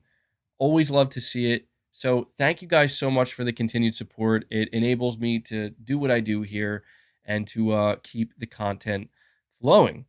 So, with that being said, I also want to give a big thank you to everybody who donates a super chat. I don't want to make it seem like the super chats are any less important. They absolutely are not. You guys keep the conversation going. You guys are just as awesome when it comes to the support. So, seriously, shout out to everybody who's donated a super chat. And just a shout out to everybody who tunes into the streams, everybody who watches. I very much appreciate it. If I didn't have any viewership, then you know, I wouldn't be able to do it. So thank you guys so much. I put out 2 videos on the channel so far. I'm hopeful that I'll get another video out today. I can't guarantee it, but be on the lookout for that. I may drop another video. And one last reminder, just want to let all of my members know that there is a new members video only out for you to enjoy. I have to say that because you know, I don't think it really notifies people. You got to actually go look for it. So go check that out. Go look for it. And that's it, guys. Hit that like button on your way out. And I will hopefully catch you guys in another stream very, very soon. So until then,